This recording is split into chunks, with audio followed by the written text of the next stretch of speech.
A text arrived from a number that wasn't saved in my contacts. "We need to talk," the message read, a decade after they had disowned me at graduation. They were back. Their carefully constructed lives were failing, and they needed the ugly daughter to save them. They were about to learn that ugly wasn't about appearance, it was about actions. This was her reckoning. My name is Quinn Delaney. Today, I am 28 years old, and I am a difficult woman to surprise. But 10 years ago, I was an 18-year-old girl, and I was about to learn that the foundation of my entire life was made of glass, and my own family was holding the hammer. We lived in Willow Ridge, a suburb so meticulously curated, it felt less like a town and more like a stage set. Every lawn was edged to a ruler straight line, and every mailbox was painted in a palette of approved heritage colors. My parents, Randall and Vivian Delaney, were the chief architects of our family's flawless facade. They didn't raise children, they curated assets. My father, Randall, was a man who equated net worth with self-worth. My mother, Vivian, was his COO, a woman who believed social standing was a fortress to be defended at all costs. And then there was my younger sister, Tessa. Tessa was, and I suppose still is, beautiful. She was their masterpiece, with her easy, symmetrical grace and sunshine blonde hair. She was the living embodiment of the Delaney brand. I was not. I was the anomaly, the project, the academic one. This was the polite term they used, a euphemism for the daughter who hadn't inherited the right jawline or the effortlessly slender frame. I had my father's sharp nose before he'd had it surgically corrected, and my mother's unruly dark hair, which he now tamed with expensive chemical treatments. I was the flaw in their otherwise perfect exhibit. My entire childhood was a subtle, persistent campaign of correction. Stand up straight, Quinn. Are you sure you want that second helping? Perhaps a different hairstyle, dear. Something to soften. Well, I learned to armor myself with what I could control. I built my identity out of books, equations, and essays. I weaponized my intellect, pouring every ounce of energy into the one arena where appearance was irrelevant. I became a straight-A student, a debate champion, a volunteer coordinator. I built a resume so dense, so heavy with achievement, I hoped it would finally outweigh my physical shortcomings in their eyes. My high school graduation was supposed to be the coronation of that effort. It was a sweltering, sticky June afternoon. The air on the football field was thick with the smell of sunscreen and the cheap synthetic sheen of our polyester gowns. I was valedictorian. I'd done it. I had achieved the single highest honor the school could bestow. As I walked to the podium, I remembered the brief, blinding flash of pride. Asterisk this asterisk, I thought, asterisk this they cannot ignore. This they will have to celebrate. Asterisk my speech was about foundations, about building a life on principles, not just appearances. The irony was lost on me at the time. When I finished, the applause was a thunderous wave. I walked off the stage, my diploma clutched in a sweaty hand, my heart hammering with a rare, uncomplicated happiness. I found my family under the oak tree where they'd gathered. A small, perfect tableau. My father, Randall, was the first to speak. He didn't hug me. He didn't say, "Congratulations." He leaned in. His voice, a low, confidential rasp meant only for me, but loud enough for the others to hear. "A pity about that dress, Quinn. It does nothing for your shoulders. Makes you look broad." The air punched out of my lungs. It was a physical blow. Before I could even register the shock, my mother, Vivian, glided in, her own smile fixed and bright. "And that smile, on stage, dear," she whispered, tapping her own perfectly lined lips, so large, "remember what we practiced, closed lips. It's more dignified." I looked past them, desperate, to my sister, Tessa, golden and lovely in a pale yellow sundress. She just stood there. Then a small, choked sound escaped her.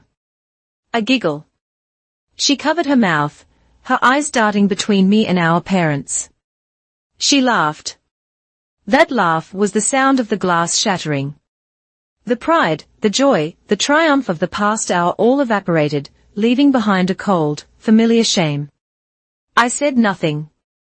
I just stood there, the valedictorian, the graduate, the broad-shouldered girl with the undignified smile. And I let the moment crystallize. This was who they were. This was who I was to them. The car ride home was a tomb of thick, humming silence. I was staring out the window, watching the perfect lawns of Willow Ridge blur past when I finally found my voice. It was quiet, brittle. Why would you say that today, of all days? Randall glanced at me in the rearview mirror, his expression one of genuine confusion. Say what? A little constructive criticism. You're going off to college. You need to understand how you present yourself. We are trying to help you. Help me. My voice cracked. You humiliated me. I just gave the valedictorian speech. And you represented this family, Vivian cut in, her tone sharp as ice. And frankly, your presentation was lacking. We invest a great deal in you, Quinn. The least you can do is look the part. The part? I snapped, the years of quiet resentment finally boiling over. What part is that? The one Tessa plays. The pretty, quiet one. I'm sorry I'm not her. I'm sorry my GPA was the only thing I could make perfect for you. That smart mouth, Randall said, his voice dropping to that cold, flat tone that meant business. That's the problem. You think being smart gives you a pass to be ungrateful and disrespectful. Ungrateful. I was almost shouting now. I earned that scholarship. I earned that speech. What I haven't earned is to be insulted by my own family at my graduation. We pulled into the driveway, the garage door sliding open with a quiet hum that felt obscene in its normalcy. We walked into the sterile, white-on-white kitchen. The argument was over. The sentencing was about to begin. Randall placed his keys on the marble countertop with a deliberate click. The college fund for your living expenses, he said, not looking at me, is contingent on your respect for this family and its values. You've just shown you have none. Vivian moved to stand beside him, a united front. We are cutting you off, Quinn. We will not finance this hostility, this ingratitude. What? I whispered. You're not going to pay for my dorm. No, Randall said. And the car you're driving is registered in my name.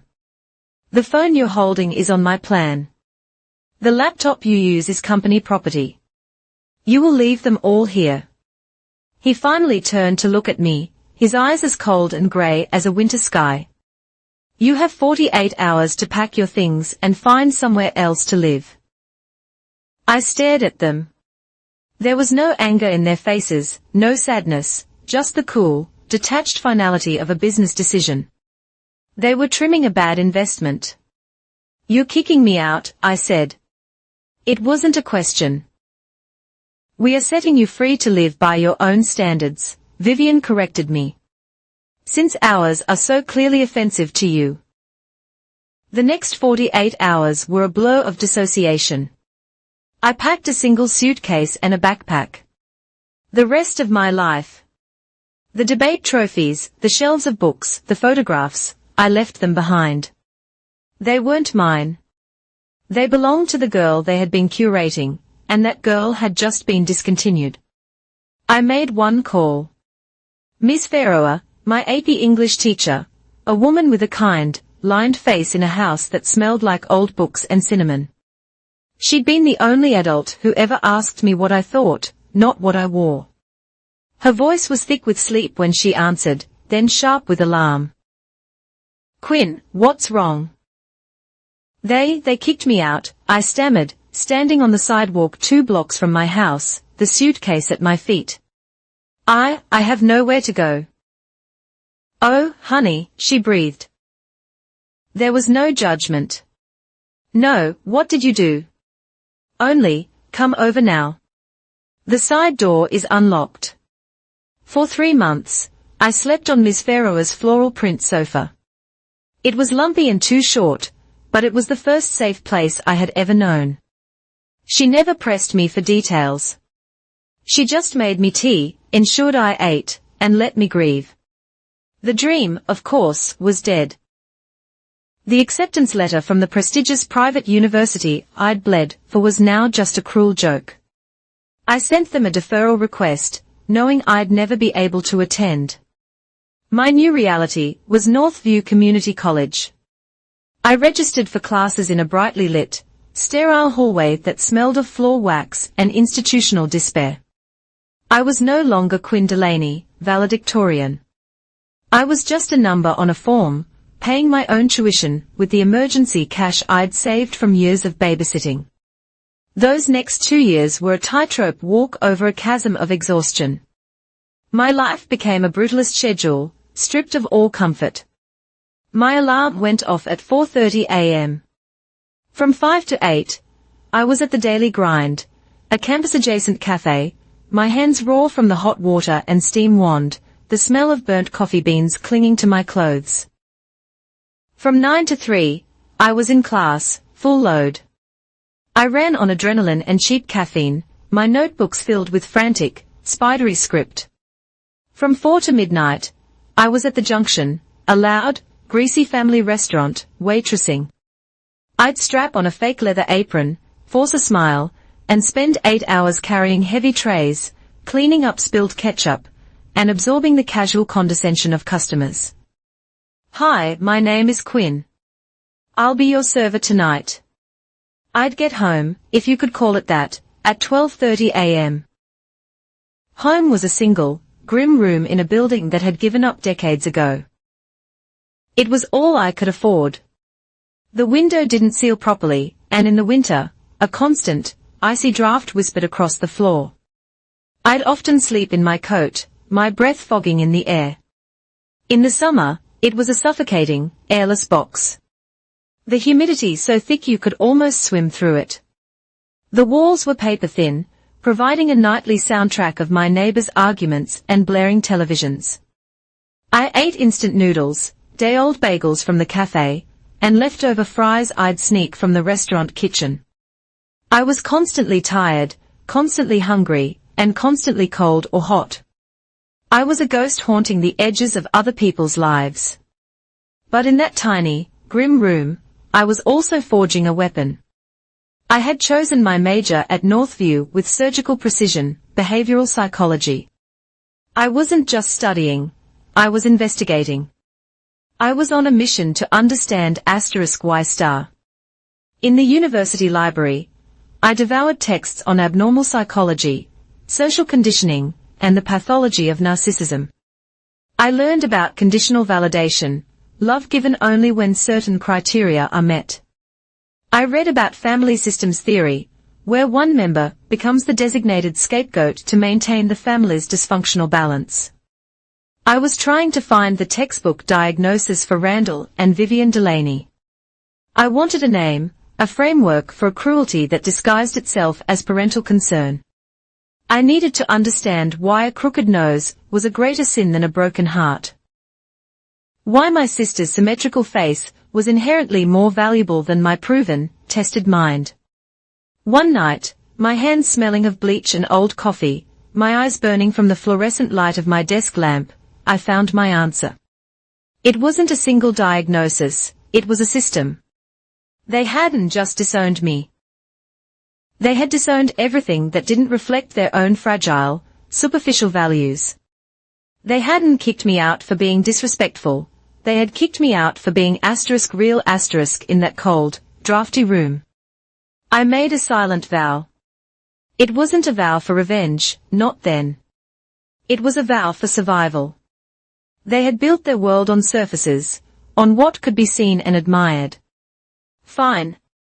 I would build mine on what could be proven, on data, on facts, on irrefutable evidence. I would never again be in a position where my worth could be debated by people who refuse to see it.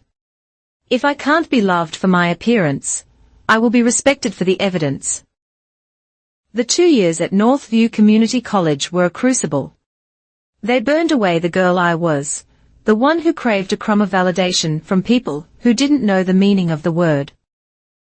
They forged something new, a person who ran on caffeine, spite, and a relentless, methodical drive. My 4.0 GPA from Northview, combined with a portfolio of academic projects that were frankly over-researched for a community college, landed me the transfer to Harrow State University. It came with a full tuition academic scholarship. But tuition was just the entry fee. The scholarship didn't cover rent, food, or books, so the tightrope walk continued. Only now the rope was higher. The 4:30 a.m. alarm didn't go away. I just had a longer commute on a rattling city bus to a new coffee shop, the Daily Grind 2.0, as I bitterly called it in my head. The evening shift was now at the university library, a blessedly quiet job scanning books and reshelving academic journals from 9 until they closed at 1 a.m. Sleep was a luxury I budgeted for, like produce. But Harrow was different.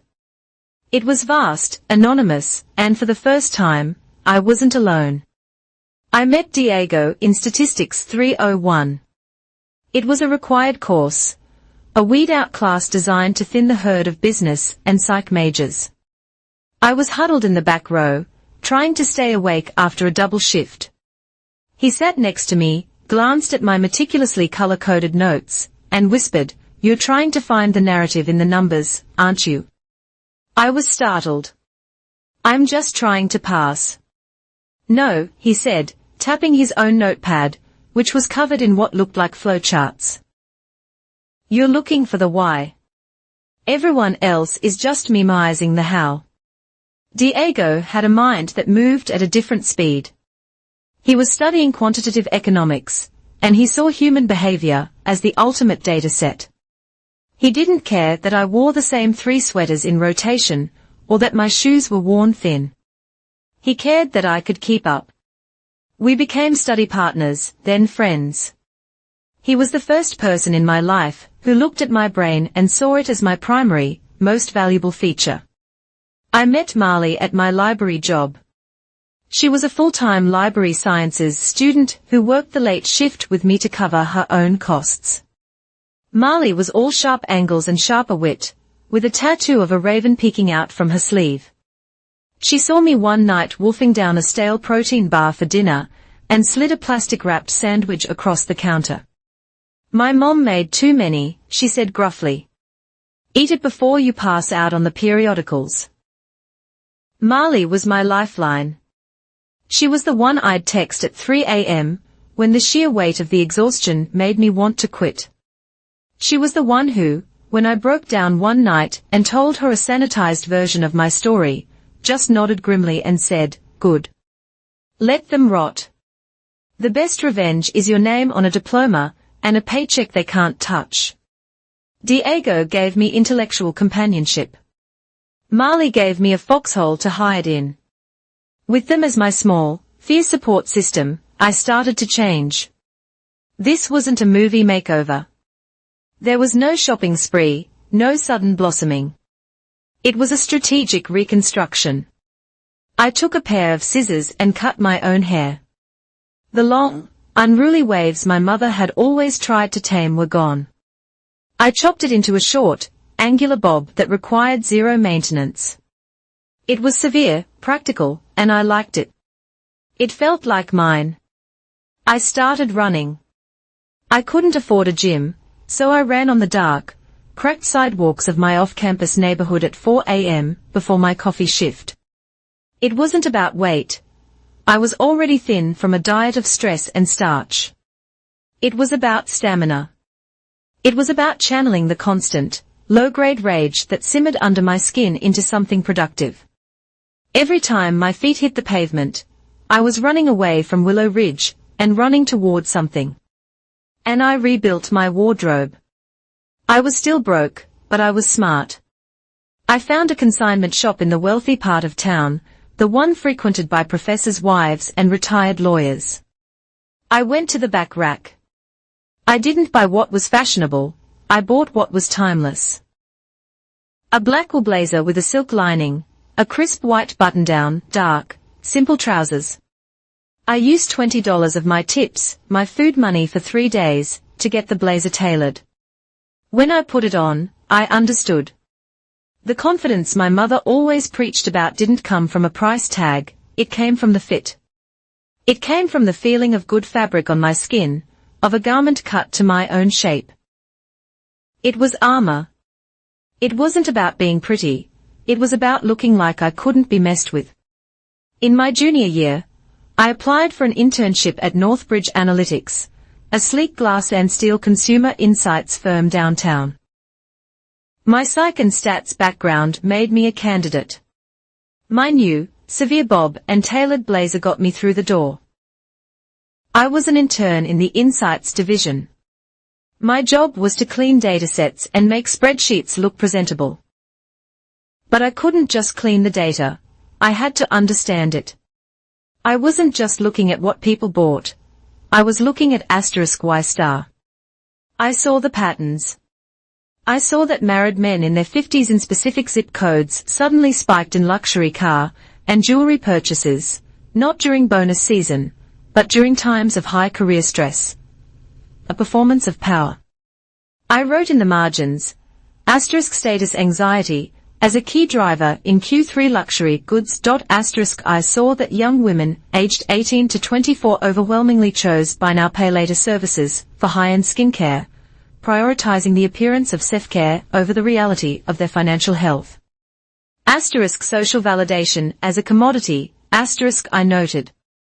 I submitted my reports and I waited. A week later, I was summoned. Melanie Hark was the department director. She was in her late 40s with a presence that seemed to suck all the air out of the room. She didn't waste time on pleasantries. She just tapped the report I'd submitted. This, she said, her voice a low rasp, this narrative summary, status anxiety, as a key driver in Q3 luxury goods. That wasn't in the brief. No, I said, my heart hammering. It was in the data. Melanie stared at me. A long, unnerving silence. I've been in this business for 20 years, Delaney. I have quants who can code in their sleep, and I have creatives who can sell snow to a blizzard. I have almost no one who can do both. You're not just reporting what happened, you're explaining why. You're connecting empathy to the data.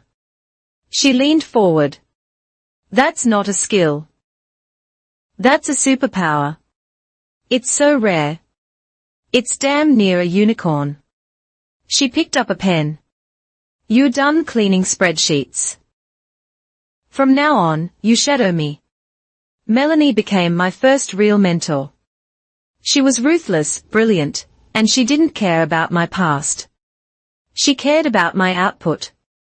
She taught me how to present, how to argue a point, how to build a case so airtight that by the time you finished, the client thought your conclusion was their idea. All those years I'd spent trying to diagnose my family, I was now professionalizing that skill. I kept a notebook separate from my work. I wasn't just tracking consumer models, I was tracking human models. I diagrammed cognitive biases, confirmation bias, sunk cost fallacy. I listed the drivers of social posturing, the performance of success, the fear of irrelevance. I identified the pain points that make people cruel, insecurity, status, threat, the desperate need to control a narrative. I was building an arsenal. I was learning in precise clinical terms what made people like Randall and Vivian tick. And I was learning how to dismantle their arguments before they even made them. I graduated from Harrow State *summa cum laude star. The academic honors were a quiet satisfaction, a final nod to the girl I'd been. But the real prize was the letter I'd received 2 weeks before graduation. It was on Northbridge Analytics letterhead. Melanie Hark hadn't just offered me a job, she had created one for me, consumer behavior analyst. The salary was more money than I had ever imagined seeing in one place. I signed the contract. I moved out of my grim apartment. I rented a clean, bright one-bedroom apartment in a secure building. It was small, but it was all mine.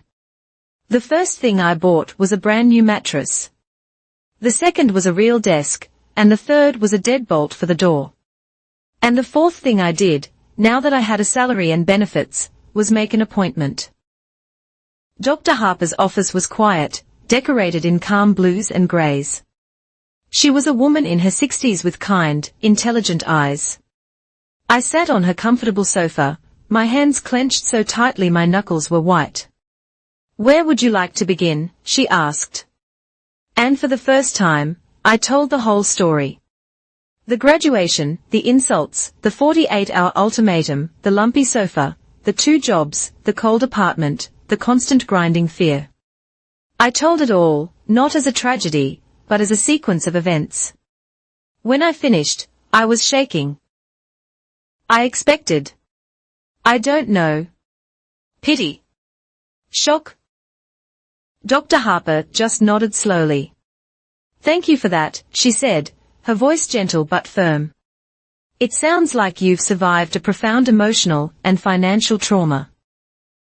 She gave me words for what had happened. Systemic emotional abuse, financial control as a weapon, pathological narcissism, scapegoating. During our 4th session, she said the thing that locked everything into place: "You have to understand, Quinn, your family of origin operates as an appearance-based belief system. It's a closed loop in their world. Aesthetics over morality. Ugliness or imperfection isn't just a flaw, it's a moral failing. Your academic success was a threat because it proved that their entire value system was wrong. Your failure to conform wasn't disobedience, it was heresy." Heresy? Yes, that was it. You weren't a failed daughter. You were a heretic. Therapy with Dr. Harper wasn't about forgiveness, it was about deprogramming. It was about dismantling the toxic code my parents had installed in my head and writing my own. We built a new framework. First, boundaries. I learned that no was a complete sentence. I learned that I was not obligated to answer a call, reply to an email, or accept an insult just because it came from family. Second, validation. I had been chasing it my whole life. Now I was learning to manufacture my own. My validation was a finished project, a paycheck, a rent payment made on time, a quiet evening with Diego and Marley, who had become my real family. And third, the most important piece of all, documenting the truth. People with narcissistic traits rewrite history to fit their narrative. They will tell you the sky is green until you doubt your own eyes, Dr. Harper explained. The antidote to gaslighting is a written record. So I started one. It wasn't an emotional diary, it was a ledger. I wrote down the facts of my expulsion, the dates, the exact words used, a pity about that dress. Closed lips. 48 hours. I started this new habit, not for revenge, not yet. I did it for my own sanity.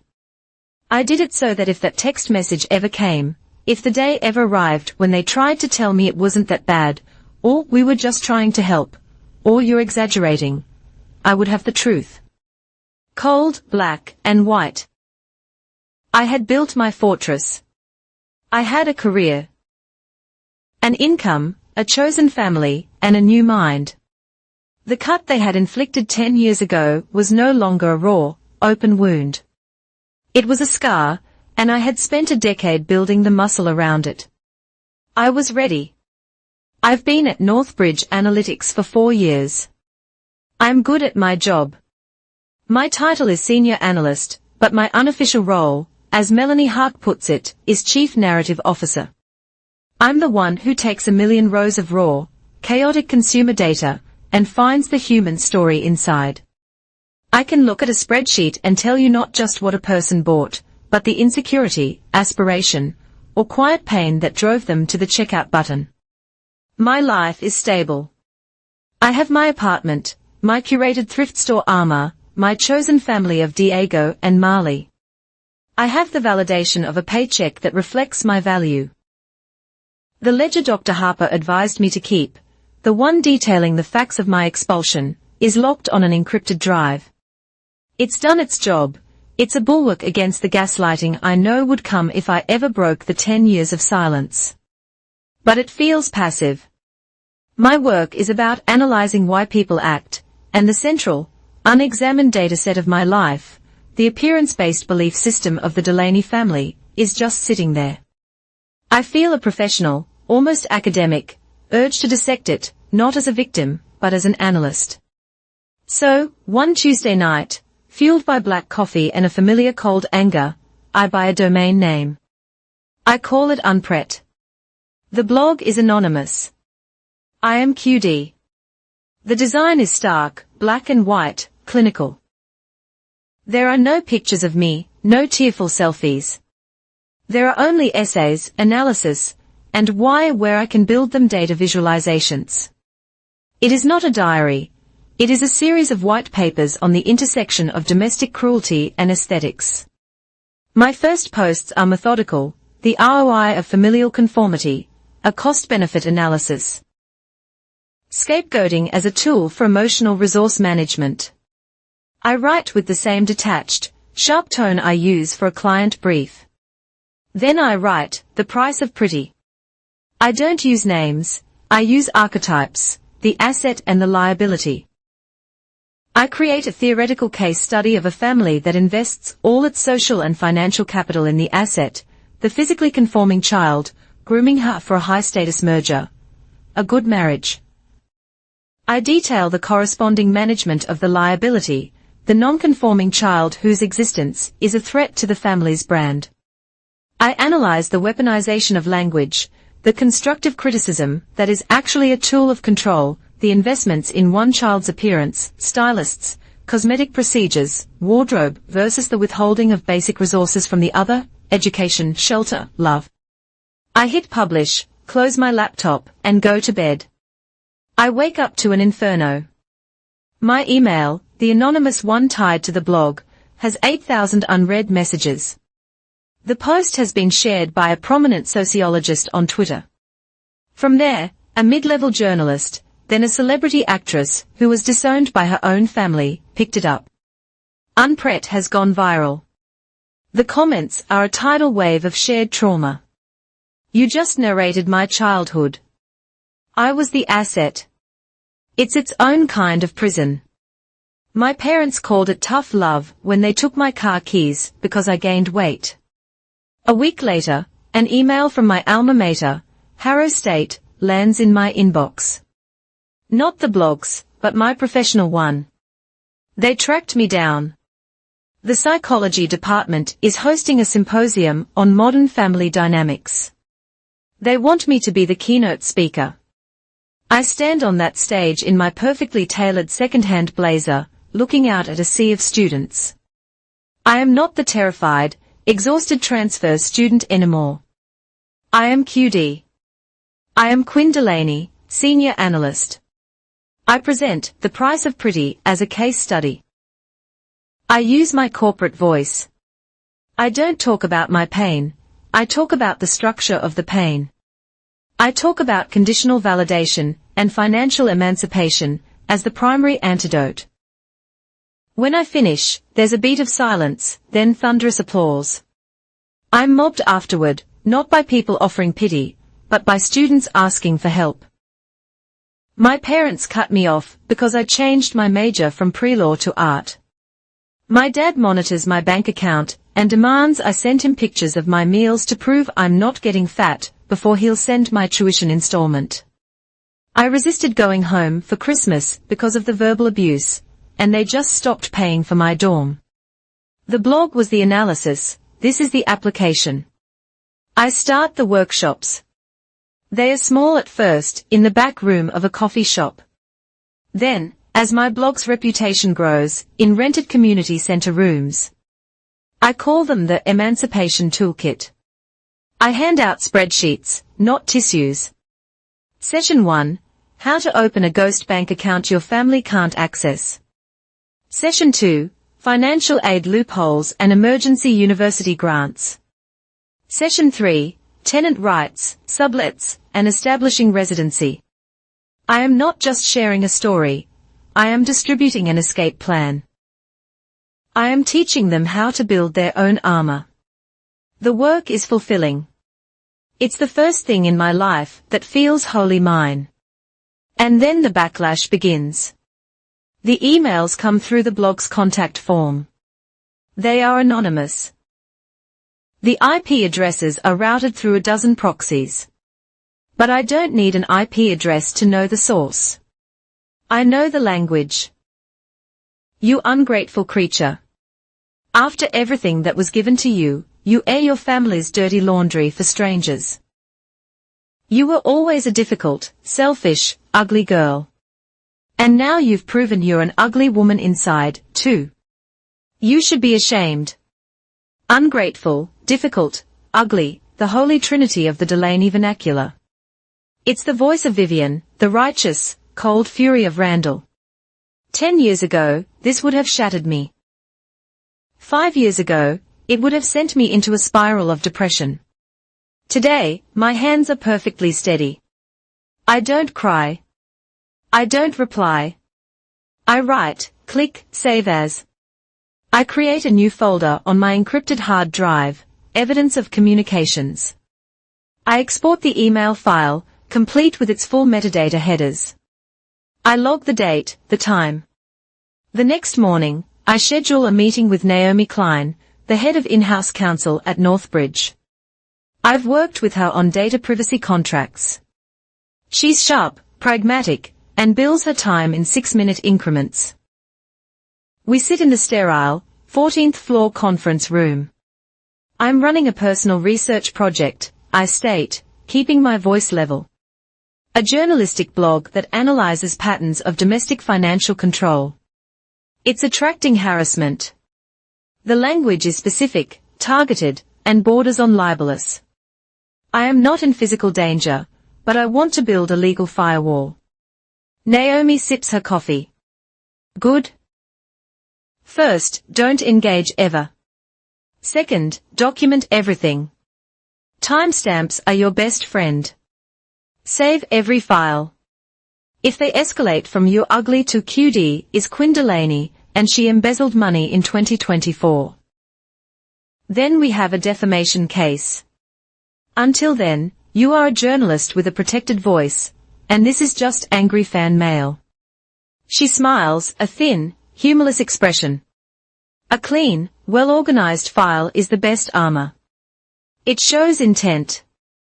It shows you're not a victim, you're a plaintiff.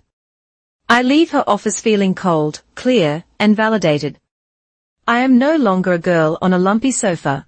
I am a plaintiff in waiting. My work, now fortified, becomes more visible. And this new visibility brings a new kind of contact, an email from a legitimate foundation, the Phoenix Bursary. They are a small, but respected non-profit that provides emergency, last-minute scholarships for students who have lost their family support. I meet their director, a warm, no-nonsense woman named Dr. Alani. We've seen your workshops, QD, she says. You're not just offering sympathy. You're offering a toolkit. We want to fund it. We want to scale it. We want you on our advisory board as a media consultant. I see the opportunity. It's not just about scaling, it's about data. I'll do it, I say. I will waive any consulting fee. I have one condition. I want access to your historical, anonymized applicant data. Dr. Alani blinks. You want data, not a salary. I want proof, I say. The analyst in me taking over. I want to study the patterns. I want to build a model that correlates familial financial cutoff with key demographic, economic, and geographic indicators. I want to take this entire subject out of the realm of family drama and place it firmly in socioeconomics.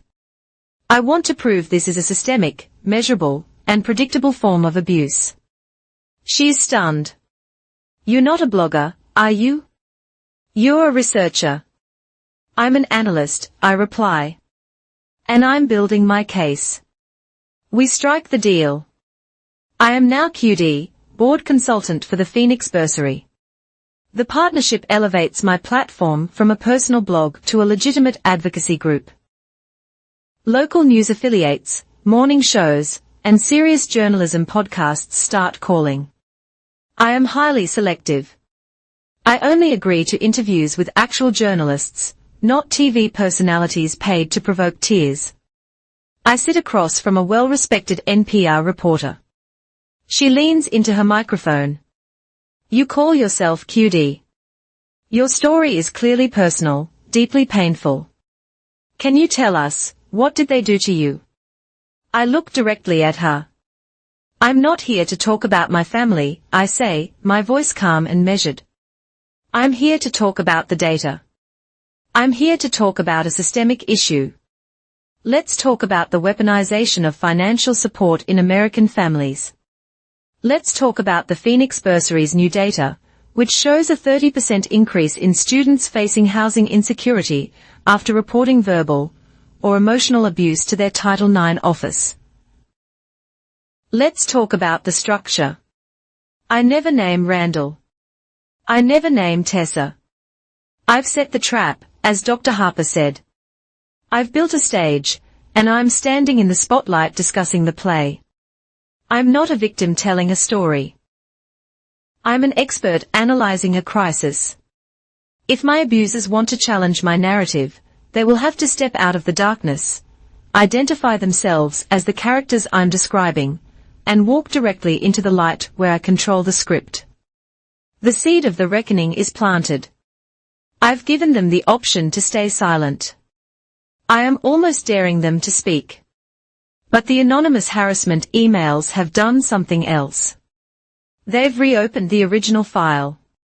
They've reminded me of the cold, final click of the kitchen counter, the car, the phone, the laptop. After all that was given to you, given. I'm sitting at my desk at 2 a.m. Unpret is open on one monitor. The harassers have been quiet for a week. On my other monitor, I'm thinking about that word, given. I remember something. A hazy 16-year-old memory. A birthday card from my paternal grandmother, a woman I barely knew who died when I was 17. Her spidery, elegant handwriting, your grandfather, and I have made sure both you and Tessa are taken care of for your education. Use it well. An education fund. A trust. When they kicked me out, I was so disoriented, so deep in survival mode, I forgot to even ask. I assumed it was part of the contingent on your respect money they'd rescinded. But what if it wasn't? What if it wasn't theirs to withhold? I'm an analyst. I analyze. I navigate to the public records database for Ridgemont County. I search my grandparents' wills. I find the probate records, dusty and scanned from over a decade ago. And there it is, black and white. A scanned, notarized document. The Delaney Sisters Education Trust, established 15 years ago.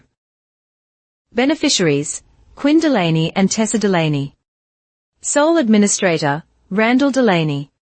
To be used for post-secondary education, related expenses, and professional establishment. My blood turns to ice. He didn't just withhold his money.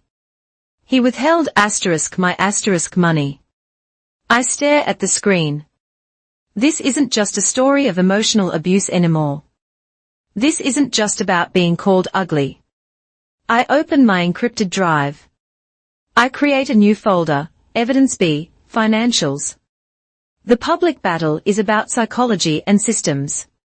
The private one, the one that's about to begin, is about theft. I need to find out when that fund was emptied. And I have a cold, sickening, and sudden certainty that I know exactly where it all went. It went to the asset. It went to Tessa. It comes on a Thursday afternoon, vibrating on the polished surface of my desk at Northbridge. A text message from a number not in my contacts on the personal phone I keep separate from my work. We need to talk. Just 4 words. No name. But there is only one person in the world it could be. My sister. Tessa. 10 years. 10 years of absolute, unbroken silence. Not a birthday card, not a Christmas email, not a flicker of contact. Now, we need to talk. The timing is exquisite. It's been 3 months since the Unpret-proof blog went viral. 2 months since the workshops began, 6 weeks since the anonymous threatening emails started, and 3 weeks since I found the probate records for the Delaney Sisters Education Trust. A different woman, the girl I used to be, would have felt a jolt of panic, or a desperate, stupid spark of hope. They want me back. I feel nothing of the sort. I feel a sense of scheduling, an analyst's curiosity. The text is not an olive branch. It is a probe, an exploratory feeler sent from a failing state. They have exhausted all other options. They are approaching the asset they discarded. I screenshot the message. I save it to my encrypted drive. In a new folder, evidence_contact, I timestamp it. Then I type a reply, who is this? It's a necessary formality, a clean record. The reply is immediate. It's Tessa. Please, Quinn. It's important. I'm available for a phone call for 10 minutes at 5:30 p.m., I text back. I am setting the first rule. I am defining the boundaries of the engagement. I am not your sister, available to be ambushed by your tears. I am a busy professional. You will be slotted in. At 5:29 p.m., I am at my home desk. My laptop is open. A blank document is on one screen. The evidence B_financials folder with the scanned trust document is on the other. My phone rings at 5:30 p.m. precisely.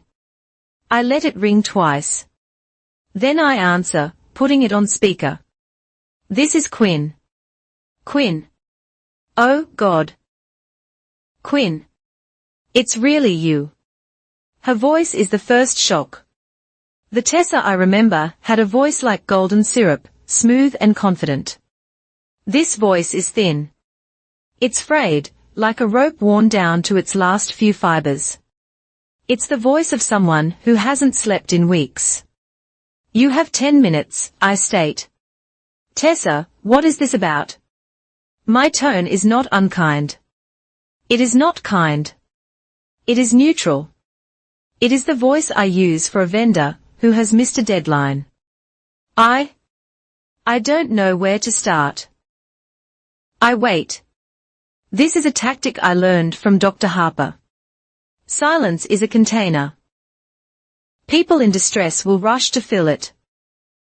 I've seen your blog, Quinn. I type. Subject admits awareness of unpretproof. The emails, the anonymous ones. That was Mom. I knew she was doing it. I told her to stop. You knew, and you allowed it to continue, I state. It is not an accusation, it is a clarification of fact. Yes. I'm sorry, Quinn. I'm so sorry. I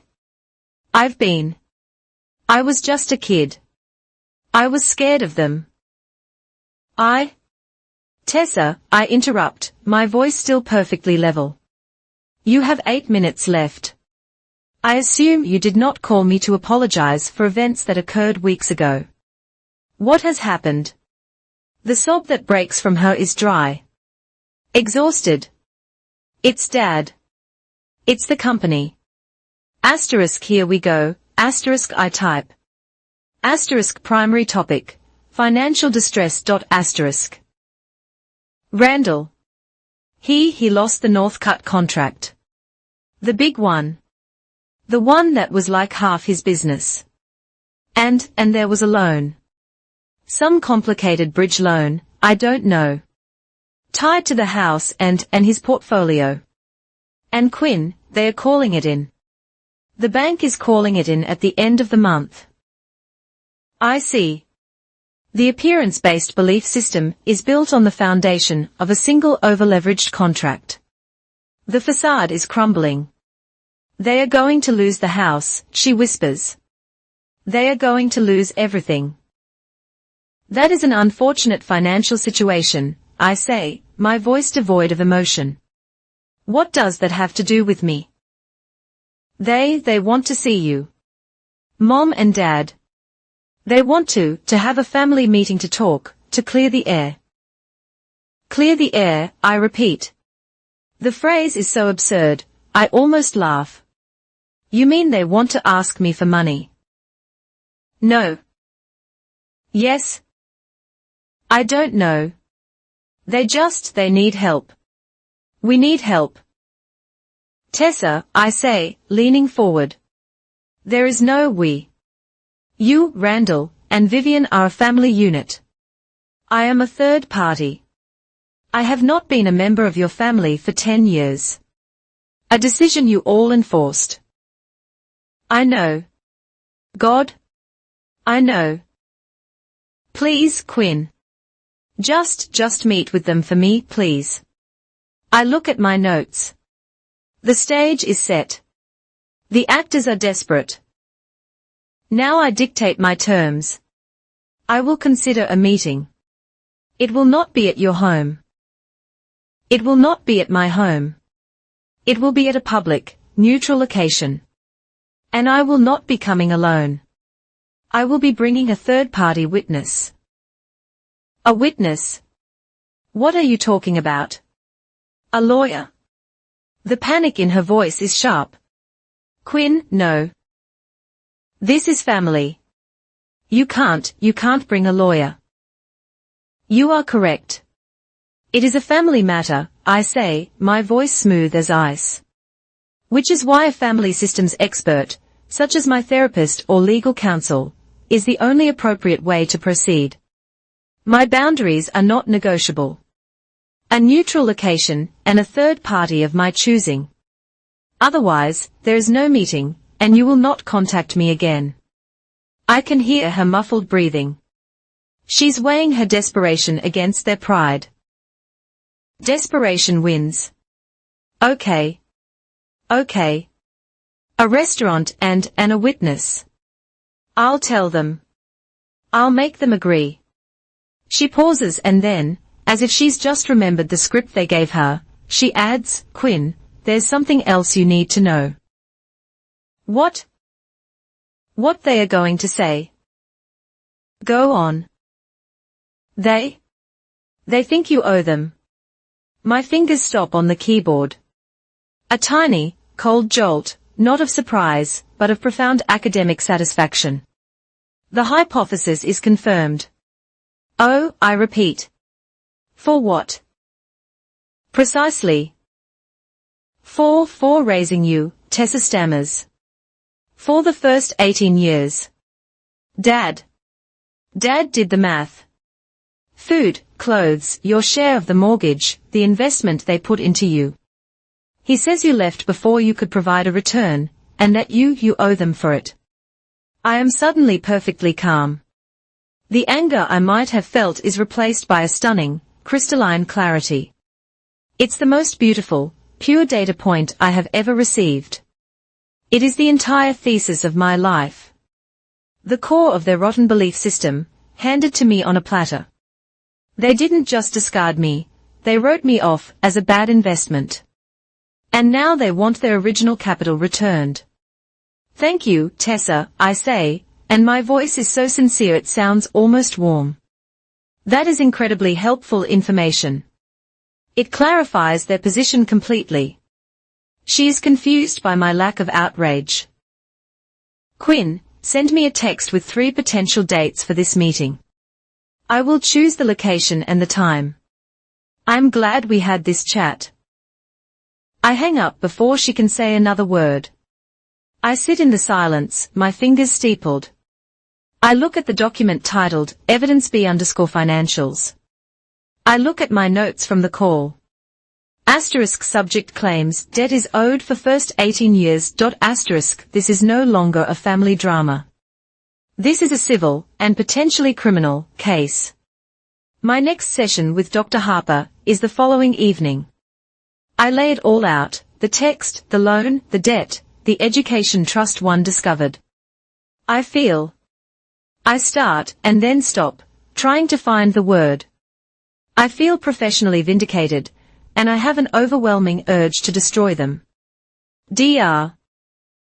Harper looks at me, her gaze steady.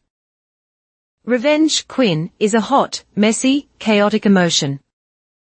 It's about inflicting pain to match the pain you felt. It's a fire that burns the person holding it. She leans forward slightly. What you are planning is not revenge. It's an audit. It's a reckoning. Your power, the power you've been building for 10 years, is not in exploding their world.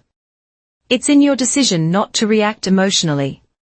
It's in your commitment to reflecting their own actions back at them using the clean, cold, irrefutable mirror of the truth.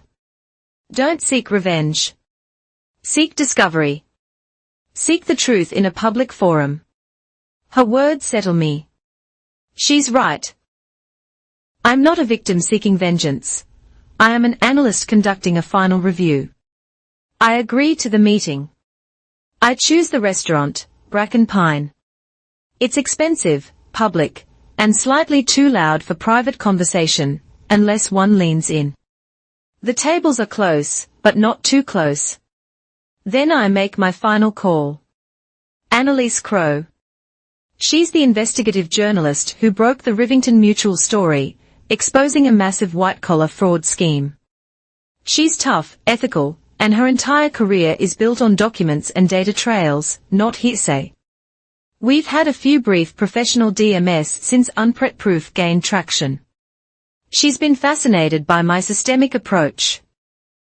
I get her on a secure line. Any Quinn Delaney, I'm waiving my anonymity with you. I have a proposal. I'm listening. Her voice is brisk. I'm not offering you a sad childhood story. I'm offering you a front row seat to a live case study in financial and psychological abuse. The subjects I've been analyzing on my blog, the ones who have been harassing me, are in financial distress. They've requested a meeting to solicit funds. They are operating under the belief that I owe them for the cost of my own upbringing. I hear a sharp intake of breath on her end. You're kidding me. I am not. I also have preliminary documentary evidence, I say. These same individuals may have criminally misappropriated a six-figure education trust fund meant for me and my sister. Jesus, Annalise breathes. That's a hell of a story. It's not a story yet, I counter. It's an allegation, which is why I want you there. I'm meeting them at Bracken Pine Tuesday, at 7 p.m. I want you at the next table. No cameras, no recorders, just your eyes, your ears, and your notepad. You will be my companion, my third-party witness, arriving separately, sitting separately. I am not asking you to humiliate them. I am inviting you to observe them, as they self-incriminate. If they do, the document trail, the trust, the harassment emails, the company's public filings, is yours to pursue. This isn't a hit piece, it's an exposure of a value system. There's a long pause. I can almost hear the gears turning in her mind. Bracken Pine, Tuesday, 7? Her voice is suddenly electric. What's the reservation name? Delaney, I say. Table for 3, and you'll be table for 1, Miss Crowe. I'll see you there. I hang up. The trap is set. The bait is me. The witness is in place. This isn't about reconciliation, this is about deposition. Bracken Pine is exactly the kind of restaurant I expected them to choose. It's a performance of taste rather than an expression of it. The lighting is low and artful, designed to make everyone look younger and richer. The chairs are uncomfortable but stylish.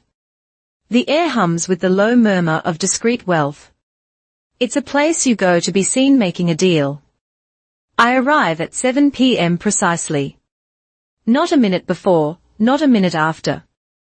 I am wearing my armor, a simple, sleeveless black shell, dark tailored trousers, and the perfectly fitted wool blazer that started it all. My hair is sharp, my makeup minimal.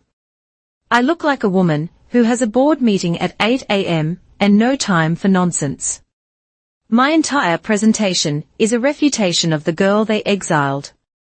The hostess leads me to a table for 3. As I sit, I scan the room. In a corner booth, nursing a glass of sparkling water, is Annalise Crowe. She's dressed as an overworked academic, tweed jacket and all. She meets my eyes for a fraction of a second, a flicker of confirmation, then looks down at the book she has open on the table. My witness is in place. The deposition is about to begin. They arrive at 7:12 p.m. 12 minutes late. It's a classic, petty power move to establish that their time is more valuable than mine, but it backfires. It just makes them look frazzled. They have aged more than 10 years. The decade has been etched onto their faces in fine lines of anxiety. Randall's suit is expensive, but it hangs on him with a kind of desperation. Vivian is wearing a silk blouse in a shade of cream that is supposed to look elegant, but instead just makes her look pale. Her smile is a brittle, painted-on thing. Quinn, Randall says, extending a hand. His grip is too firm, a conscious performance of strength. You look well. I am well, I reply, my voice even.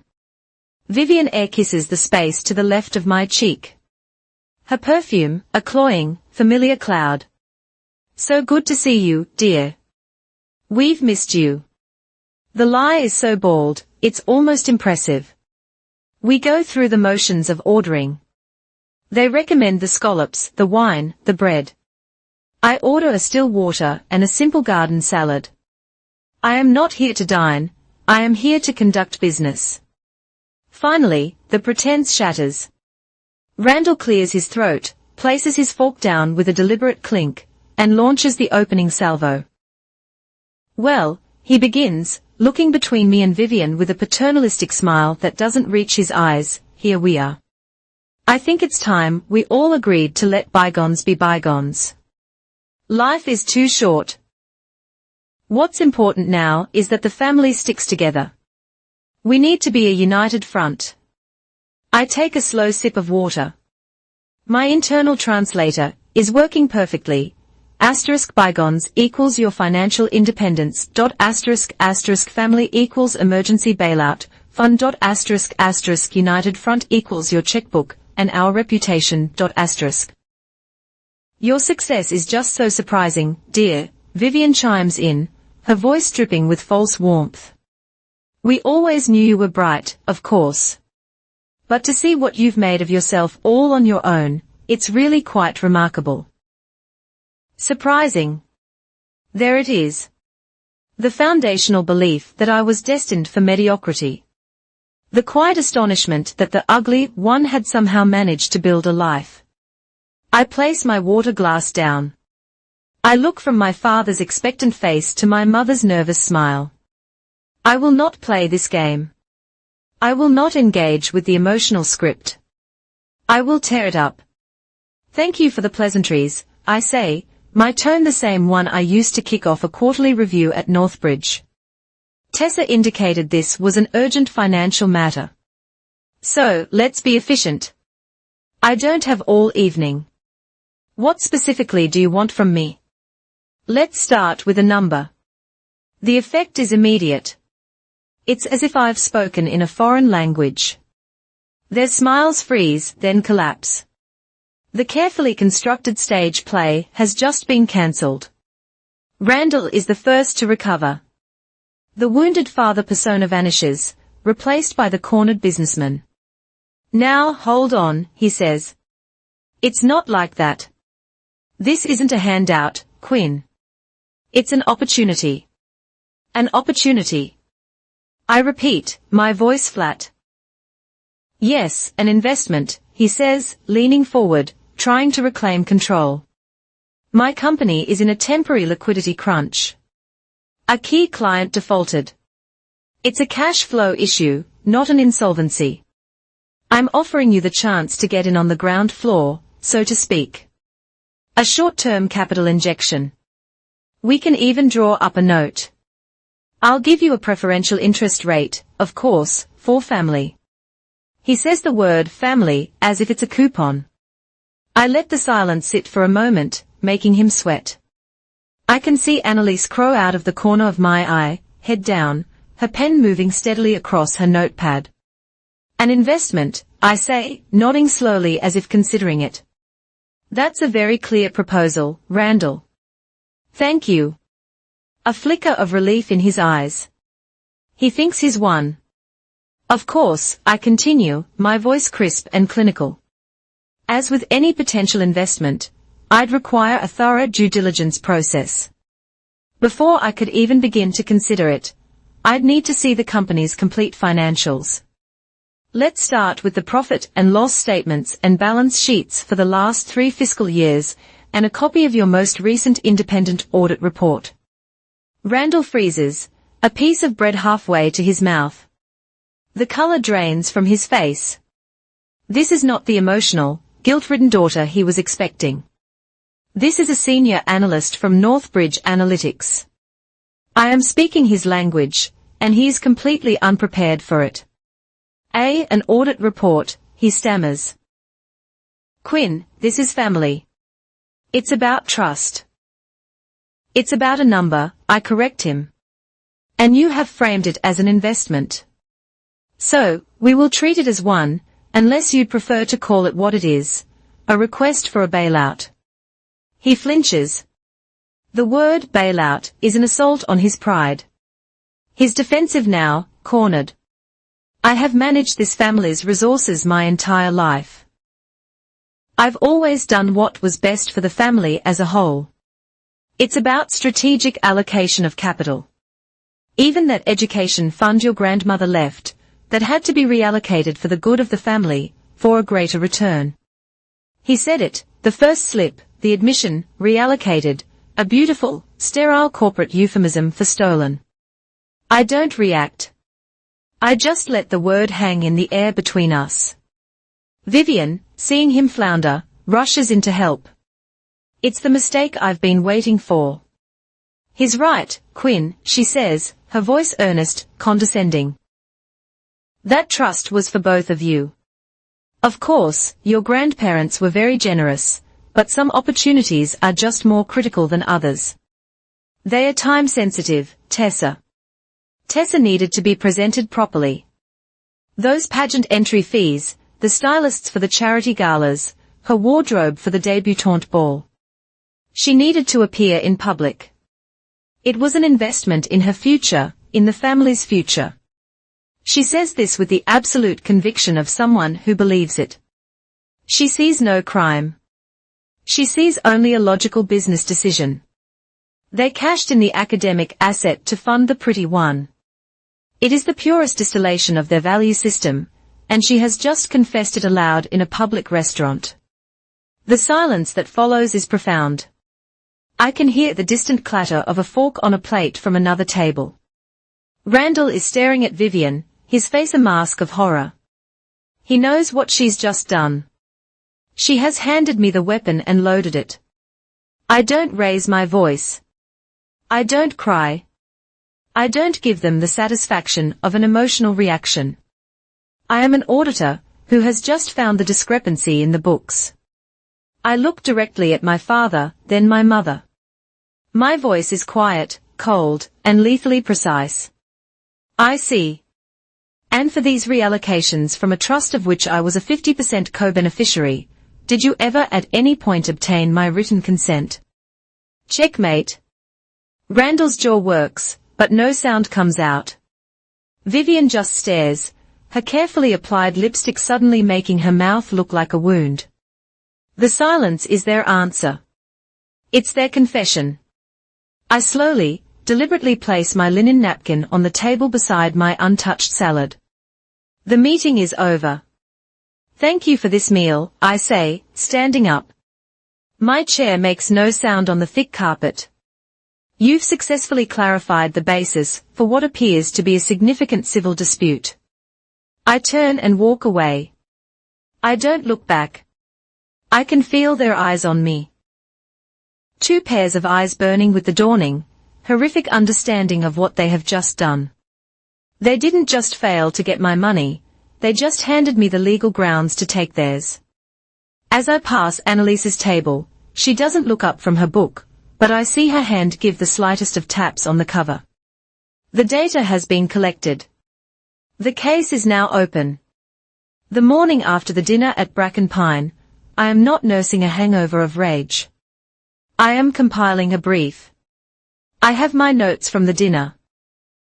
Annalise Crow's emailed summary of the conversation, as she overheard it, the scanned copy of my grandparents' will, the probate court document establishing the Delaney Sisters Education Trust. I walk into Naomi Klein's office at 9 a.m. I don't ask her if she has a moment. I've booked an hour of her time through her assistant. I am not a frantic victim, I am a client. I lay out the printed documents on her glass conference table in chronological order. I place my laptop beside them, open to a spreadsheet I built last night titled Delaney vs. Delaney, Preliminary Assessment. Following up on our conversation about the harassment, I begin, my voice as level as the tabletop. The situation has evolved.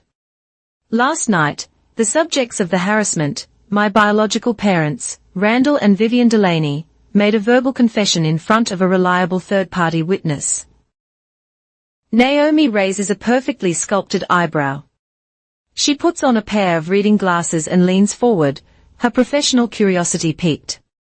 They confess to misappropriating funds from a trust of which I am a co-beneficiary. They explicitly stated the funds were reallocated to my sister, Tessa Delaney, for expenses related to her public image. I continue. They also stated that I was not informed and that my consent was not obtained. Finally, they attempted to solicit a significant cash investment from me based on a fabricated claim that I owe them for the cost of my upbringing. I pause, letting the words settle. And that's just the appetizer. I turn the laptop toward her. The harassment emails, which you have on file, contain a number of defamatory statements. But I was also reminded of their narrative from 10 years ago, when they expelled me from my home. They told the few neighbors and family friends who asked that I had run off with an older man and was trying to extort money from them. It was a lie designed to preemptively destroy my credibility. Naomi listens, her expression unreadable. She picks up the trust document, her eyes scanning the legal text. After a full minute of silence, she looks up at me.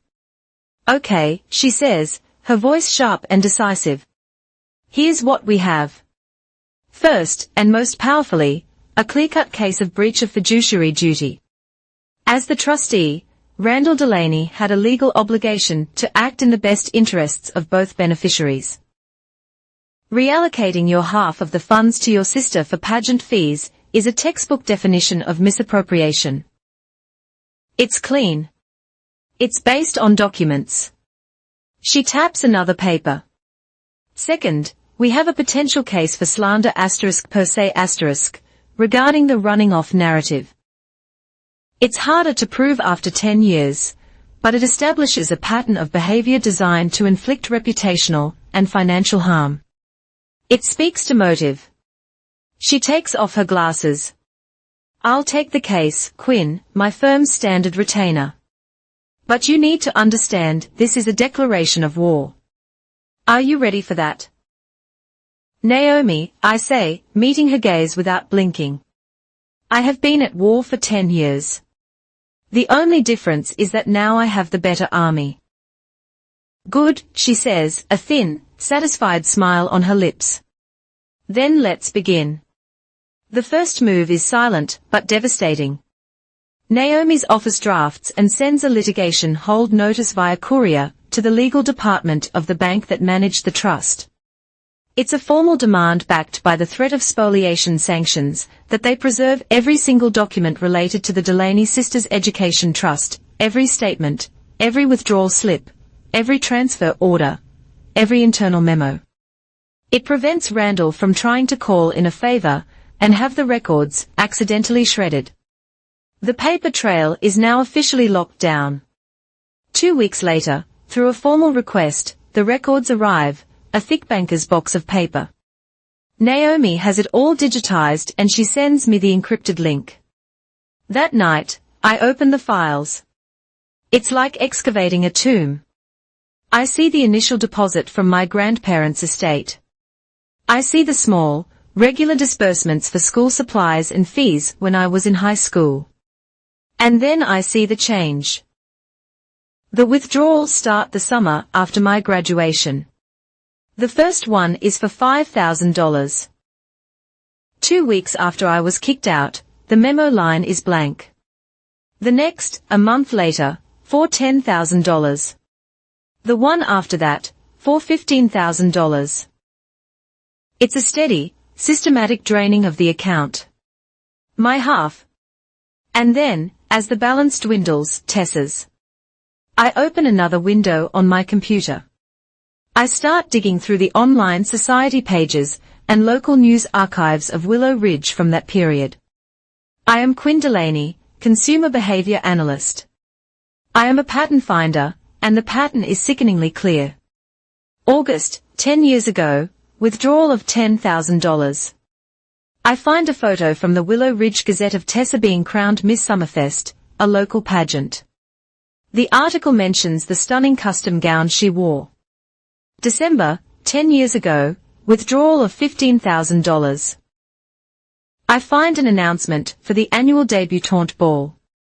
Tessa's name is on the list. These things aren't free, they come with hefty mandatory donations to the sponsoring charity. March, 9 years ago, withdrawal of $25,000. I find a blog post from a high-end image consultant in the city congratulating her client, Tessa Delaney, on her successful application to a prestigious design school. I work through the night, cross-referencing every major withdrawal with a corresponding public event in Tessa's life. I build a spreadsheet, a timeline of theft. It is clean. It is methodical. It is irrefutable. I am not a hurt daughter, I am a forensic accountant, and I have just completed my audit. While I follow the money, Annalise Crowe follows the lies. She pulls the public incorporation documents for Randall's company. She uses her sources to get a look at some of his past vendor filings. She calls me a week later. Quinn, you're not going to believe this. I was looking at his company's expense reports from 9 years ago, the ones they filed for tax purposes. Found a series of very large invoices from a consulting firm, except the firm's registered address is a P.O. box. And when I cross-reference the name of the consultant, she's a well-known celebrity stylist in the city.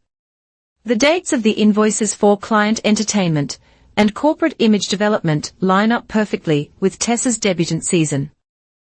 He was writing off his daughter's stylist as a business expense. The cold clarity of it settles in my bones. He wasn't just stealing from your trust fund, Quinn, Annalise says. He was likely committing tax fraud to do it. I remain silent. I don't post a single word on unpret proof. I don't subtweet. I don't leak. My revenge will not be a messy emotional outburst, it will be a calmly filed civil complaint. I will let the methodical, grinding wheels of the justice system do the work for me. Naomi agrees. We have more than enough. Let's make our first move. She calls their lawyer, a local Willow Ridge attorney who probably handles real estate closings and DUIs. She lays out the offer. It is simple and brutal. Option A, she tells me. She says, your clients will repay Ms. Delaney her full 50% share of the original trust, plus 10 years of compound interest calculated at the market rate. They will also issue a formal written apology for the slanderous statements made regarding her departure from the family home, the text of which we will approve.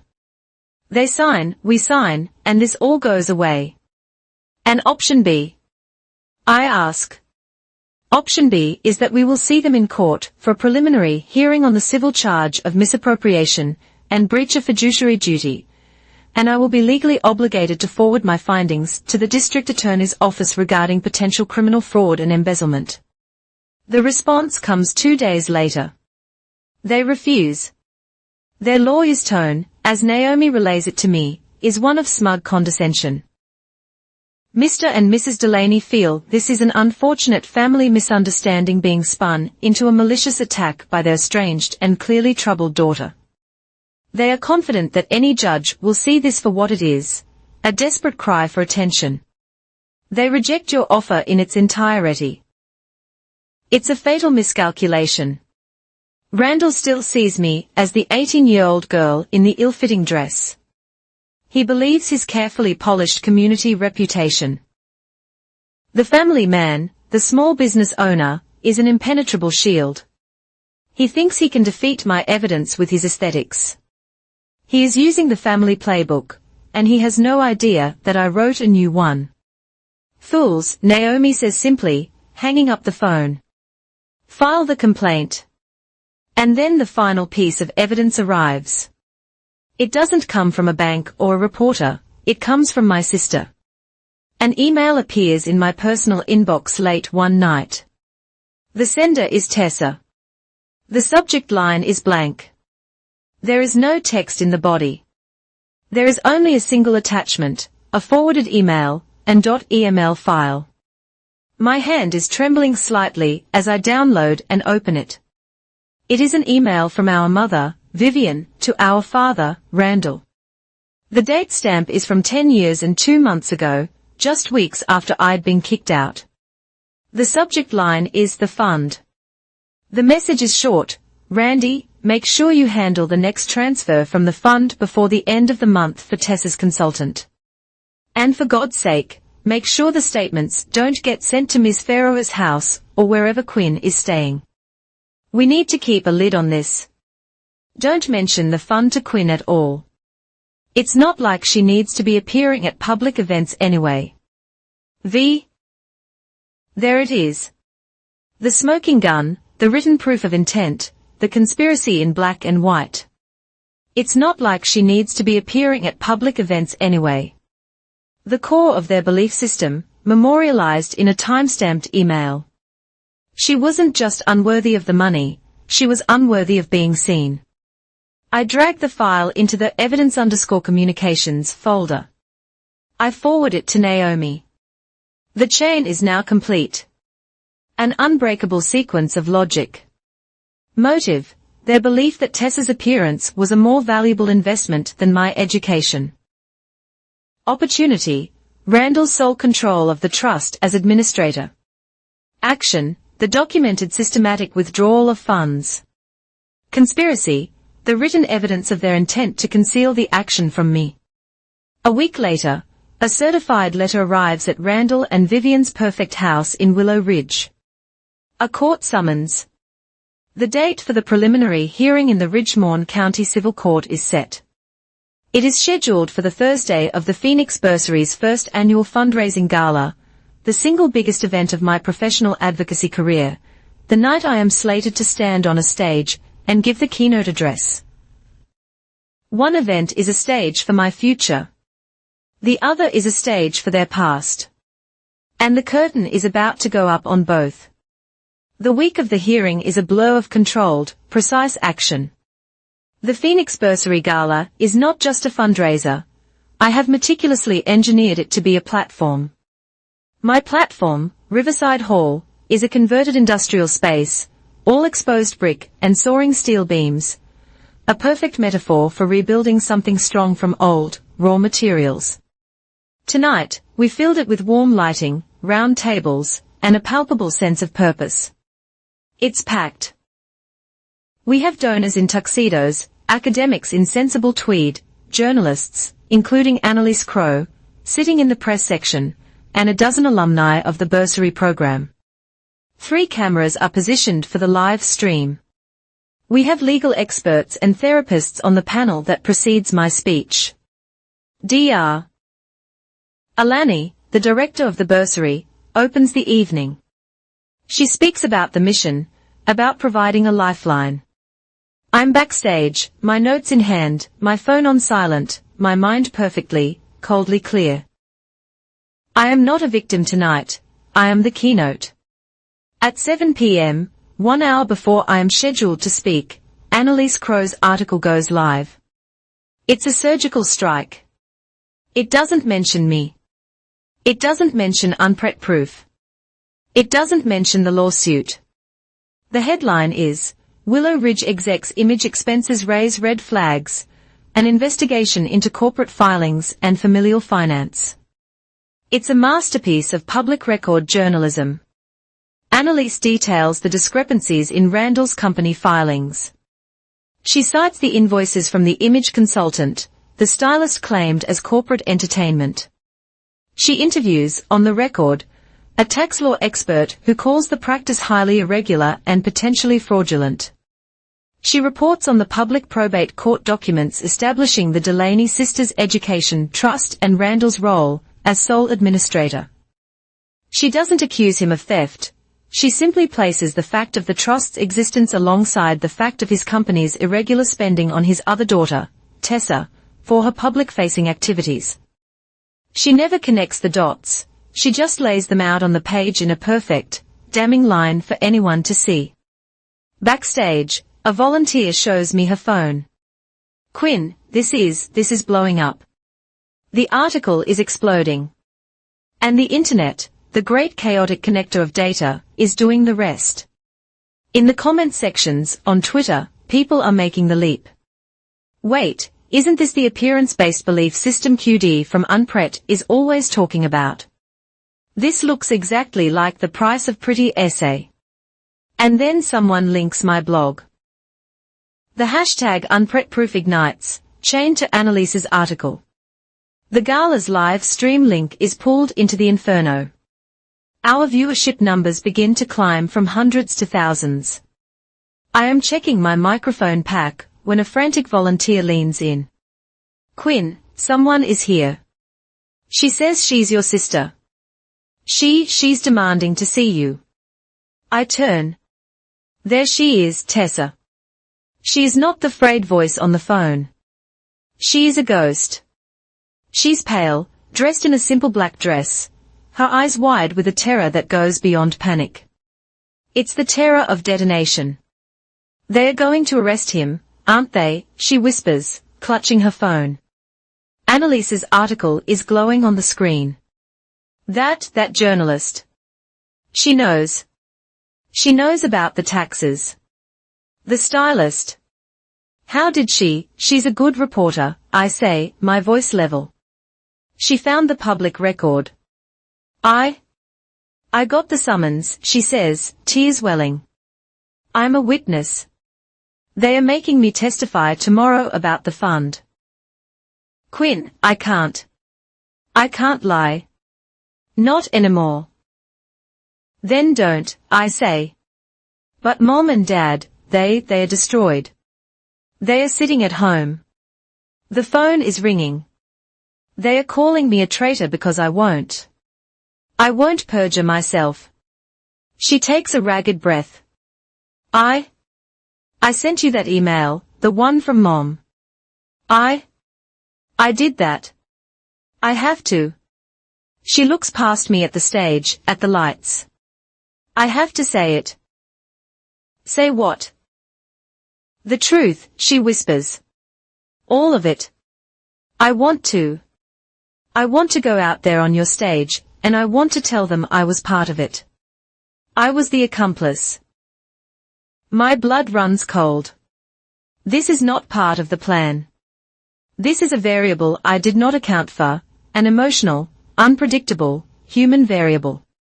She is not offering a strategic move, she is offering a confession, a ritual cleansing. In the middle of my perfectly planned event, I hold up one hand. Stay here.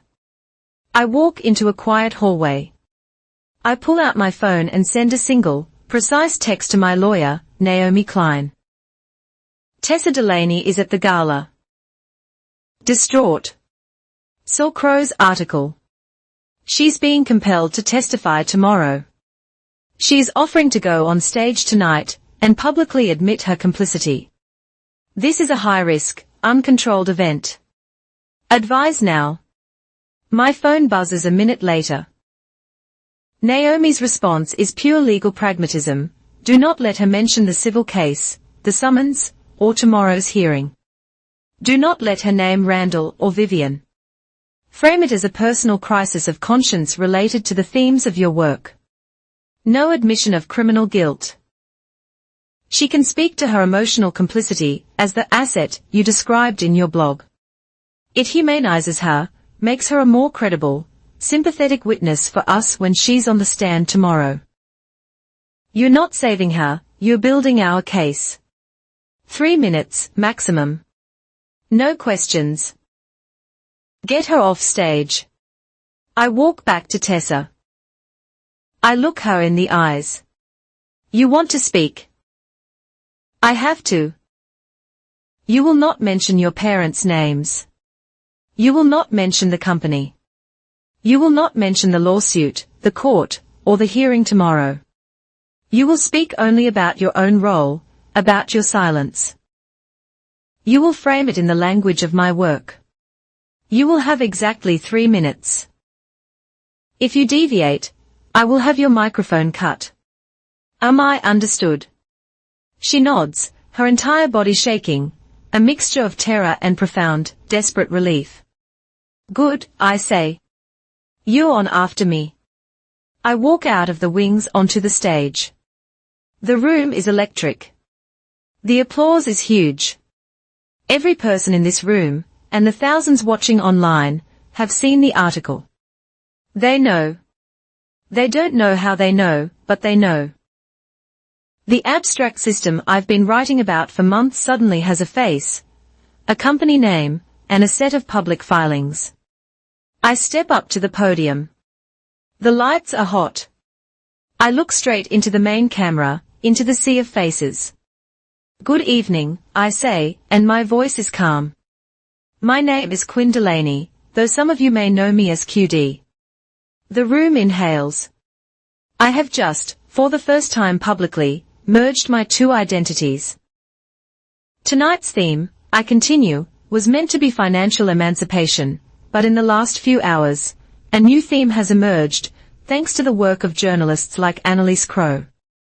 The theme is accountability. For years, I have written about a phenomenon I call the appearance-based belief system.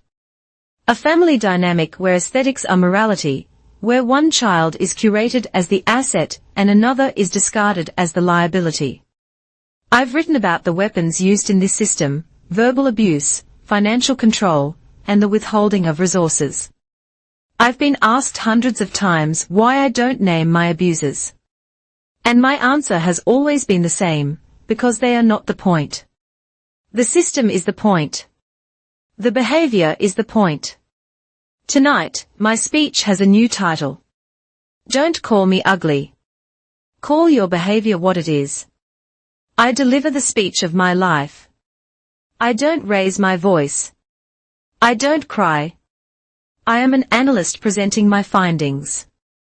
I lay out the pathology, the data I've collected from the Phoenix bursary applicants. The direct causal line between being told you are worthless and having your education funds stolen. I am clinical. I am precise, and I am righteous. I never say my father. I never say my mother. I just say the administrator. The abuser, the system, and every single person in that room knows exactly who I am talking about. We have to stop calling this family drama, I conclude. It is systemic abuse. It is financial violence. And it is a pattern that we, with the work of the Phoenix bursary, are here to break. The applause is a tidal wave. It's a standing ovation. As it dies down, I hold up a hand. As I said, Tonight is about accountability. We talk a lot about the survivors, but we rarely hear from those who were part of the system. We have someone here tonight who wants to speak, not as a survivor, but as a participant, as the one who was chosen. Please welcome Tessa. I step back. Tessa, pale as a sheet, walks to the podium. The room is so quiet you can hear the ice clinking in glasses at the bar. She grips the sides of the podium to stop her hands from shaking. My name is Tessa, she begins, her voice trembling. And I am the asset, the one you've read about. I'm the one who got the clothes, the lessons, the investment. She is crying now, but she doesn't stop. And I knew my sister was gone. I knew she was erased. And I stayed silent. I was a coward. I was complicit. I benefited from resources, from a system that was built on her erasure. She looks up, not at me, but at the camera. I'm not here for forgiveness. I don't deserve it. I'm here to stop the lies, to be a witness to the truth, no matter the cost. My silence was a form of abuse, and I am so sorry. She steps back, her face wet, and walks off the stage, past me, and straight out the back exit into the night. The room is in a state of stunned, profound silence. This was not a performance, it was a confession. It was raw, and it was ugly, and it was real. Then, one person at a table in the back starts to clap. Then another. It's not the wild applause I received, it's a slow, steady, somber clap. An acknowledgement not of scandal, but of the terrifying, messy, necessary act of taking personal responsibility. I step back to the podium. My face is unreadable. Accountability, I say, my voice firm, pulling the room back. And action. Tonight, we have seen both. Now, let's get to work. The donation board on the wall, which has been ticking up all night, explodes. The goal we set for the entire evening is doubled, then tripled in the span of 5 minutes. My phone on the podium is buzzing so hard it's vibrating against the wood. Unpret Proof and Phoenix Bursary are trending together worldwide. The night ends with Dr. Alani at my side. Tonight, she says, her voice thick with emotion, because of the work of our keynote speaker, and because of the courage of those who speak the truth, I am able to announce that the Phoenix Bursary has raised enough money to fund not 10, but 50 students for their first full year of college. The room erupts. I look into the lights, into the camera, and I allow myself a small, sharp smile. The stage is set for tomorrow. The Richmond County Civil Courthouse is an old, imposing building of grey stone designed to make you feel small. The courtroom itself smells of old paper, floor polish, and low-grade anxiety. It is a sterile, neutral space, a world away from the emotionally charged theatre of the gala. This is a room of facts, not feelings. Naomi and I are at the plaintiff's table. She is a picture of calm, composed professionalism, her files arranged in a neat, logical stack. I am wearing the same simple black blazer I wore to the dinner, my armor. Randall and Vivian are at the defendant's table with their lawyer, a bald man with a cheap suit and an air of misplaced confidence. My parents look diminished under the fluorescent lights, stripped of their usual stagecraft. Vivian clutches a tissue in her hand, a prop for a performance of victimhood. Randall stares straight ahead, his jaw set in a rigid line of defiance. The judge, a sharp-eyed woman in her 60s named Judge Marion Shaw, enters. We all rise. She sits, scans the room, and gets straight to business. Miss Klein, she says, you may begin. Naomi stands. She does not grandstand. She does not raise her voice. She simply walks the judge through the architecture of the theft. Your Honor, she begins, her voice crisp and clear, this is a preliminary hearing on a matter of profound breach of fiduciary duty. We are here because the defendant, Mr. Randall Delaney, in his capacity as the sole trustee of a legally established education trust, systematically misappropriated funds for the benefit of one beneficiary to the total and deliberate exclusion of the other. She places the first document on the projector. It's the Trust Charter. Exhibit A, Your Honor, the Delaney Sisters Education Trust, established 15 years ago by the estates of the late George and Eleanor Delaney. The charter clearly names the co-beneficiaries, my client, Ms. Quinn Delaney, and her sister, Ms. Tessa Delaney. Next, she projects the timeline I built, the spreadsheet of withdrawals laid out next to the public record of Tessa's pageant entries and social debuts. Exhibit B, a timeline of distributions from the trust cross-referenced with the public activities of the non-plaintiff beneficiary. As you can see, over a period of 4 years, more than $200,000 was withdrawn from this trust, not for tuition, not for books, but for pageant gowns, image consultants, and debutante ball fees. Finally, she projects Vivian's email, the one Tessa sent me. The text is huge, stark on the screen. Don't mention the fund to Quinn at all. It's not like she needs to be appearing at public events anyway. And Exhibit C, Your Honor, an email from the defendant, Mrs. Vivian Delaney, to her husband, clearly demonstrating a deliberate conspiracy to conceal these actions from my client. She sits down. The entire presentation takes less than 10 minutes. It is an execution, not an argument. Their lawyer, Mr. Davies, stands up, puffing out his chest. Your Honor, what we have here is a simple case of a father managing his children's finances, as he saw fit. Every parent has the right to guide their children's resources. Is it your position, Mr. Davies? Judge Shaw asks, her voice dangerously quiet, that a legal trust with two named beneficiaries can be treated as a parent's personal/fund. No, of course not, Your Honor. But then I suggest you move on to a legal argument. The judge cuts him off. Ms. Klein has presented the trust's charter. Can you show me where it gives Mr. Delaney the unilateral authority to liquidate one beneficiary's share for the sole and exclusive benefit of the other? Davies shuffles his papers. It was a discretionary fund, Your Honor. It was a trust, Mr. Davies, Naomi interjects calmly from her seat. And the charter, as you can see, requires the trustee to act in the equal interest of both beneficiaries. It does not provide for the complete financial erasure of one child to fund the social climbing of another. The judge nods. I've read the charter. Ms. Klein, your point is noted. Do you have witnesses? We do, Your Honor. We call Mr. Philip Chu from Ridgemorn National Bank. A nervous-looking man in an ill-fitting suit takes the stand. He is the records custodian from the bank.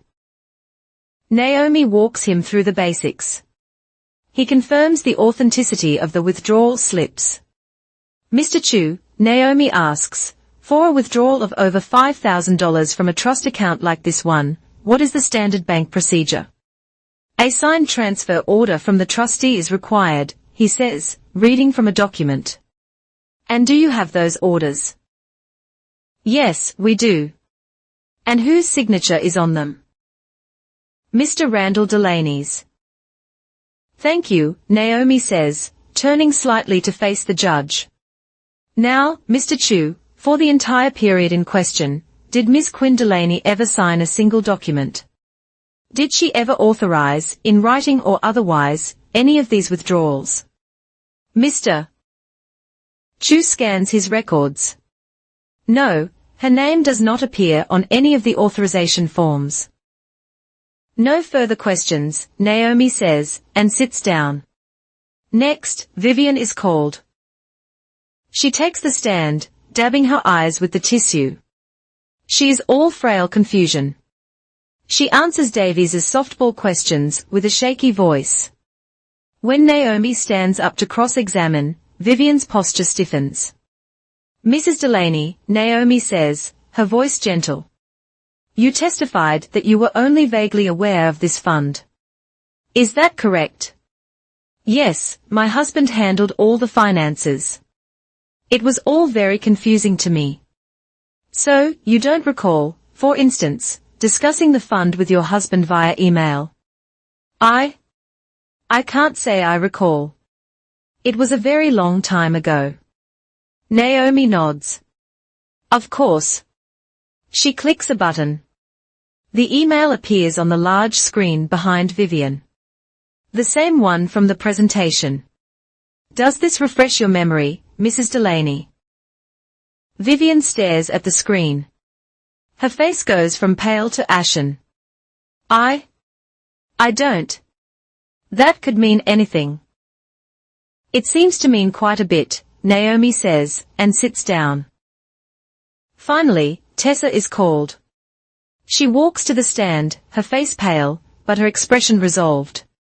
She is not a defendant. She is here as a witness, subpoenaed by us. She looks at me once, a quick, pained glance, then focuses on Naomi. Naomi's questions are simple and factual. Miss Delaney, during the years in question, did you participate in a number of pageants and social events? Yes, Tessa says, her voice quiet but clear. And were you aware that the funding for these activities was coming from your grandparents' trust fund? Yes, I was. And were you aware that your sister, Quinn, had been disowned by your parents, and was receiving no support from them or from the trust? Tessa takes a deep, shaky breath. Yes, I was aware. She looks at the judge. I benefited from it. I was a party to the silence, and I am deeply, profoundly sorry. Davies, their lawyer, stands up. Objection. Irrelevant. Overruled, Judge Shaw says, her eyes fixed on Tessa. The witness's statement speaks to her credibility. The testimony concludes. Judge Shaw looks at my parents, then at me. Before I consider the motions before me, she says, her voice heavy, I am going to order a 10-minute recess. I strongly suggest, Mr. Davies, that you use this time to discuss a settlement with your clients. This court has a very dim view of fiduciaries who treat trust funds like their personal piggy banks. We file out into the hallway. The air is thick with tension. My parents and their lawyer huddle in a corner, whispering furiously. Naomi turns to me. She's giving them one last chance to stop the bleeding. What's our final offer? The same as the first one, I say. Full restitution plus interest. And a public apology, the text of which we will write. The 10 minutes pass. We are called back in. Mr. Davies, the judge asks, have you reached a settlement? Davies stands, looking uncomfortable. Your Honor, he says, my clients feel. I don't care what they feel, Judge Shaw snaps. Are you accepting the plaintiff's offer? Randall suddenly stands up, shoving his lawyer aside. His face is purple with rage. The mask of the calm, respectable businessman has been ripped away, and what's underneath is raw narcissistic fury. No. We will not be extorted, he shouts, pointing a trembling finger at me. She is a backstabbing, ungrateful parasite. After everything we gave her to do this, to destroy her own family. Mr. Delaney. The judge thunders, her voice cracking like a whip. Sit down and be silent, or I will have you removed and held in contempt. This is a courtroom, not your living room. He stands there for a moment, quivering with rage, before his lawyer physically pulls him back into his seat. The outburst has done more damage to his case than any evidence we presented. It revealed the truth of his character. The court will recess for 1 hour, Judge Shaw says, her face grim. I will return with my ruling on the preliminary motions. We file back out into the hallway. This time, there is no huddling. Vivian is openly weeping. Randall is staring at a wall, his face a mask of stone. The press, who have been waiting outside, surge forward with questions. But Naomi holds up a hand and steers me toward a quiet alcove. I lean against the cool marble wall. My body feels strangely light. It's almost over. I think of a conversation I had with Dr. Harper last week. If you win, Quinn, she had asked, her gaze direct, if the judge rules in your favor, what is the one thing you want most out of this? It wasn't the money. The money was just a tool, a way to quantify the injustice. It was something more, a precedent, I had told her. I want a ruling on the public record that what they did has a name, and that name is unlawful. I want it so the next time a family decides a child is a liability, there is a document in this courthouse that says you cannot just write them off. The bailiff's voice echoes down the hall. All rise. We file back into the courtroom. The air is heavy, silent. We take our places. My parents won't look at me. They look small, broken, their arrogance finally shattered against the hard wall of consequence. The judge enters and takes her seat. She looks at the papers in front of her, then looks out at all of us. The courtroom is no longer just a room, it's a mirror. And in its reflection, every one of us is about to see exactly who we are, the thief, the enabler, the accomplice, the analyst. The moment before the verdict hangs in the air, sharp and perfect, and terrible indeed. Judge Shaw looks at my parents, her expression devoid of all patience. Then she looks at me, and finally, she looks down at the documents before her. The case before this court, she begins, her voice cutting through the silence, is not, as the defense has argued, a family misunderstanding. It is a textbook case of breach of fiduciary duty and fraudulent conversion. The evidence is not emotional, it is mathematical. The testimony is not subjective, it is corroborative. The intent is not ambiguous, it is documented. She looks directly at Randall and Vivian. They both flinch as if struck. This court finds in favor of the plaintiff, Ms. Quinn Delaney. The defendants, Randall and Vivian Delaney, are found to have acted in bad faith, deliberately and conspiratorially misappropriating funds from a trust of which their daughter was a legal co-beneficiary.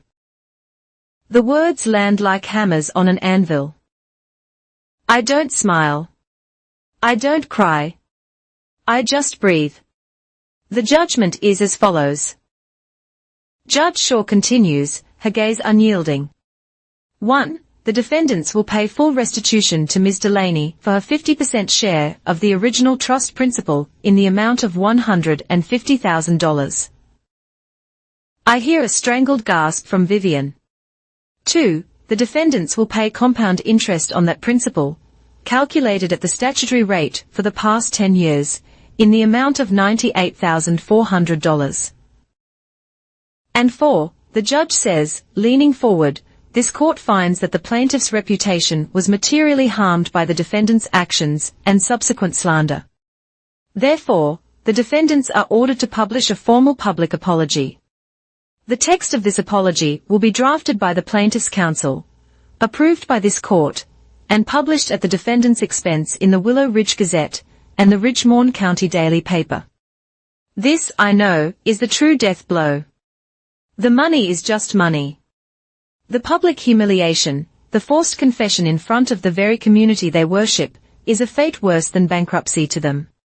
Finally, Judge Shaw adds, her voice dropping to a grim, final tone, while this court has ruled on the civil matter, the evidence presented, specifically the clear conspiracy to defraud and the potential co-opting of corporate funds as evidenced in Exhibit C, suggests a significant possibility of criminal misconduct. This court is therefore binding over the complete case file and a copy of today's transcript to the District Attorney's Office for review of potential charges, including, but not limited to, felony embezzlement and tax fraud. It's over. But Randall, the narcissus cornered, has one last drop of venom. He lurches to his feet, his face a mask of purple rage, his performance of the respectable man utterly incinerated. You've done it, he gurgles, pointing a shaking finger at me across the courtroom. You've destroyed this family. You've ruined us. What kind of monster are you? The bailiff starts to move, but Judge Shaw holds up a single, sharp hand. She doesn't raise her voice. She doesn't need to. Her words are pure, cold steel. Mr. Delaney, she says, the destruction of your family did not happen today. It began the moment you sat down at your desk, took a pen, and signed a withdrawal slip that did not have your daughter's authorization. It began when you decided that one child was an investment and the other was disposable. This court did not destroy your family. It merely held up a mirror to the choices you made. Sit down. He collapses into his chair, a deflated, pathetic creature. A clerk approaches their table with the judgment papers. Vivian's hand is shaking so violently she can barely take the pen. She signs her signature, a spidery, panicked scratch. As she does, the courtroom doors open, and the press, who had been waiting for the verdict, are allowed in. The flashbulbs ignite, a dozen tiny explosions of light. I watch her, my mother, as she's captured in the harsh, unfiltered glare. Her makeup is ruined by tears. Her hair is disheveled. Her face is a richness of terror and defeat. I look at this image, the one that will be on the front page of the paper, and I feel a quiet, profound, and analytical clarity. This is the only ugly face in the room. Not the face of a daughter who didn't conform, but the face of deceit, the face of a lie being exposed to the light. Before the judge can even bang her gavel, Naomi is on her feet. Your Honor, she says, given the defendant's clear financial distress, as established in prior testimony, and his outburst just now, which suggests a high risk of non-compliance, the plaintiff moves for an immediate writ of execution. We request that liens be placed on the defendant's non-exempt liquid assets and properties, specifically the Willow Ridge residence, and any known brokerage accounts, to ensure this judgment is paid. The judge doesn't hesitate. Motion granted. So ordered. We are adjourned. It is a masterpiece of legal precision. They cannot hide the money. They cannot declare sudden bankruptcy to escape it. The trap is sprung, and the steel teeth are in deep. We walk out of the courthouse into a swarm of cameras. Microphones are shoved in my face. Quinn, how do you feel? Are you happy you got revenge? What will you do with the money? Naomi steps in front of me. Mr. Delaney has no comment on the civil judgment. The court's ruling speaks for itself. We push through the crowd. I see Annalise Crowe standing off to the side, notepad in hand. She doesn't shout a question, she just nods at me. A small sign of professional respect. Her follow-up article isn't sensational. It doesn't use the word revenge. It doesn't run the crying photo of Vivian. Instead, the headline is, Court finds breach of fiduciary duty in appearance-based trust misappropriation. She lays out the facts, the legal precedent, the judge's sharp rebuke. She interviews a legal expert on trust law and a psychologist, Dr. Harper, who agrees to speak on the structure of the case, about the systemic nature of financial abuse. Annalise's piece isn't about the Delaney family, it's about the case, and what it means for every other family like them. She has honored the principle we agreed to. The tabloids, of course, are less kind, but I don't engage. My phone buzzes with offers for tell-all interviews, for reality TV spots. I ignore them all. Instead, I log into the Unpret blog for the first time in weeks. The comments are a wildfire of support. I don't write a long post. I don't gloat. I don't explain. I just post a single, short sentence, truth is the highest aesthetic. A week later, the first wire transfer hits Naomi's trust account. The bank, forced by the lien, has paid the judgment from their brokerage account. The money is mine. I look at the balance. It's a staggering sum. It's the price of my own erasure. It's the physical, numerical proof of what they thought I was worth. I make one phone call to Dr. Alani at the Phoenix Bursary. Dr. Alani, I say, I'm about to make a donation, a significant one. It's the full amount of a judgment I just won. I don't want it. I want us to use it. I want to expand the Emancipation Toolkit from a workshop into a fully funded program. I want to add an emergency legal fund. I want to double the number of scholarships we can offer. She is silent for a moment, and I can hear her crying softly on the other end. Quinn, this is a legacy. No, I say, looking out my office window. It's a precedent. My life moves forward. The noise from the lawsuit fades. The world moves on to the next scandal. But the work continues. Tessa contacts me, not through a text, but through the formal volunteer application portal on the Phoenix Bursary website. She has answered every question. In the "Why do you want to volunteer?" section, she has written one sentence: because I was a bystander, and I am ready to be a participant. My new program coordinator, a sharp woman I hired away from another nonprofit, brings the application to me. "This is your sister, right?" she asks. "What do you want to do with this?" "Treat her exactly like everyone else," I say. "If she wants to work for us, she starts at the beginning. She will attend the mandatory 3-month training on trauma-informed care. She will learn to file, to answer phones, and to listen. There is no fast track. Her last name is a liability here, not an asset. Make sure she understands that."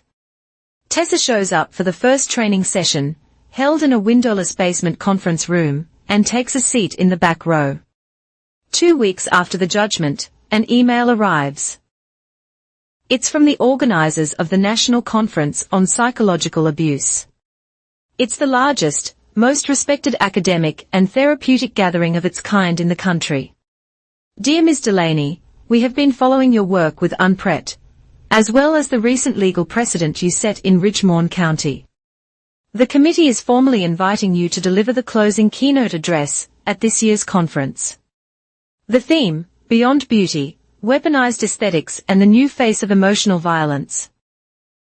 I look at the invitation, a national stage, not a blog, not a local gala, but the center stage, the board, the courtroom, the conference.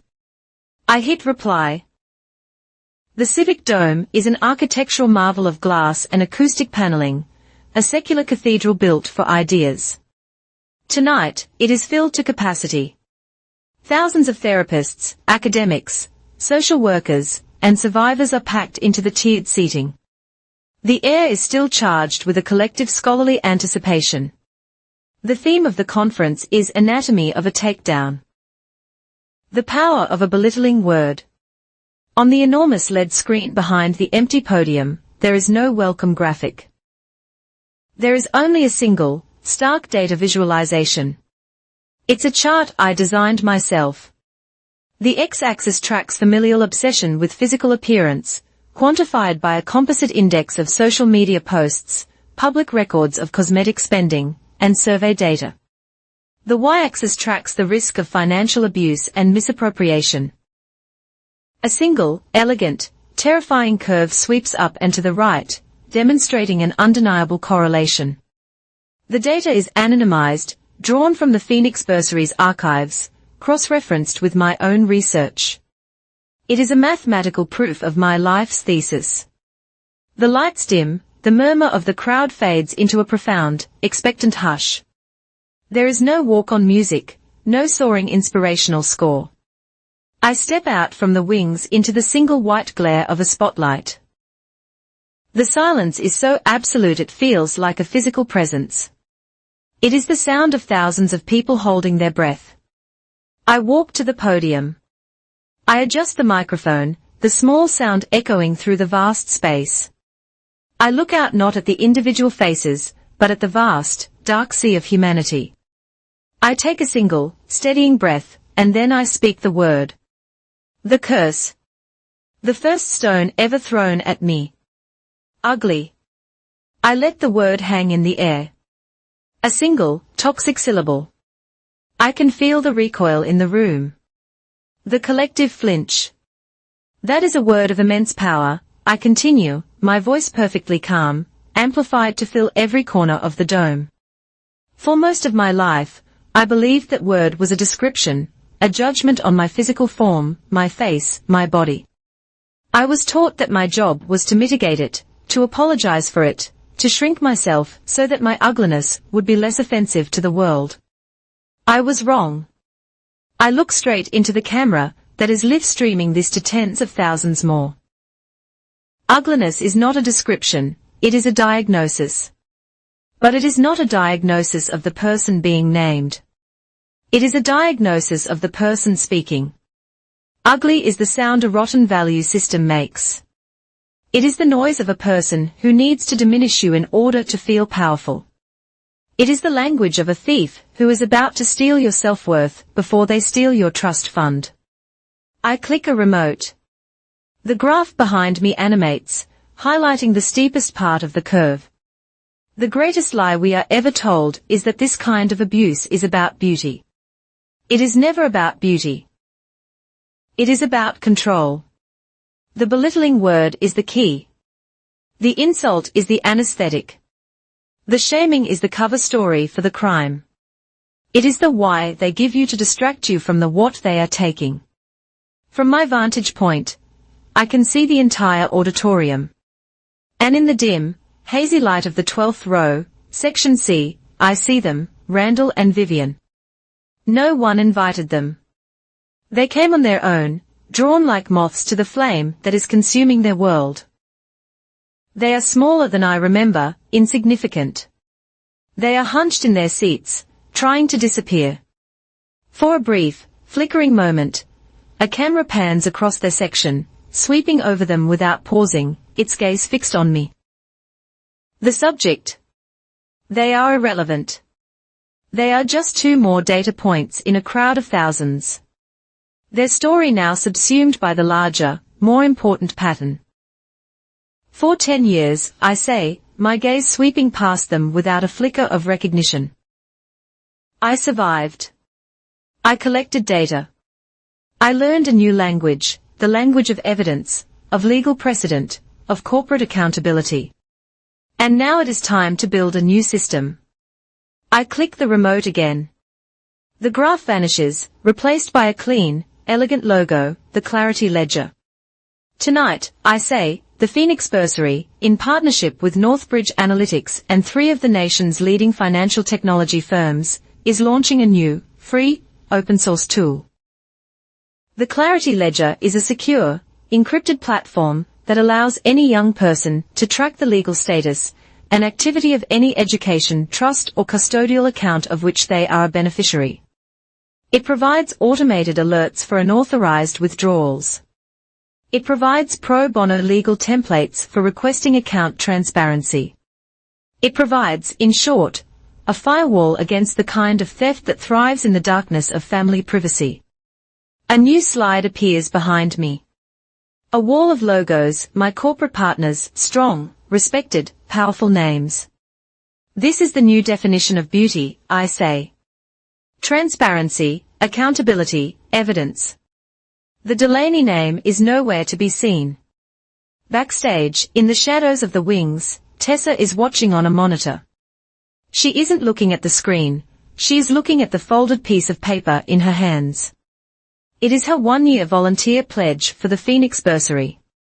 Her face is wet with tears, but she is not sobbing.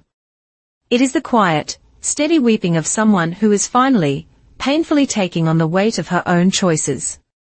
These are not the tears of tragedy, they are the tears of responsibility.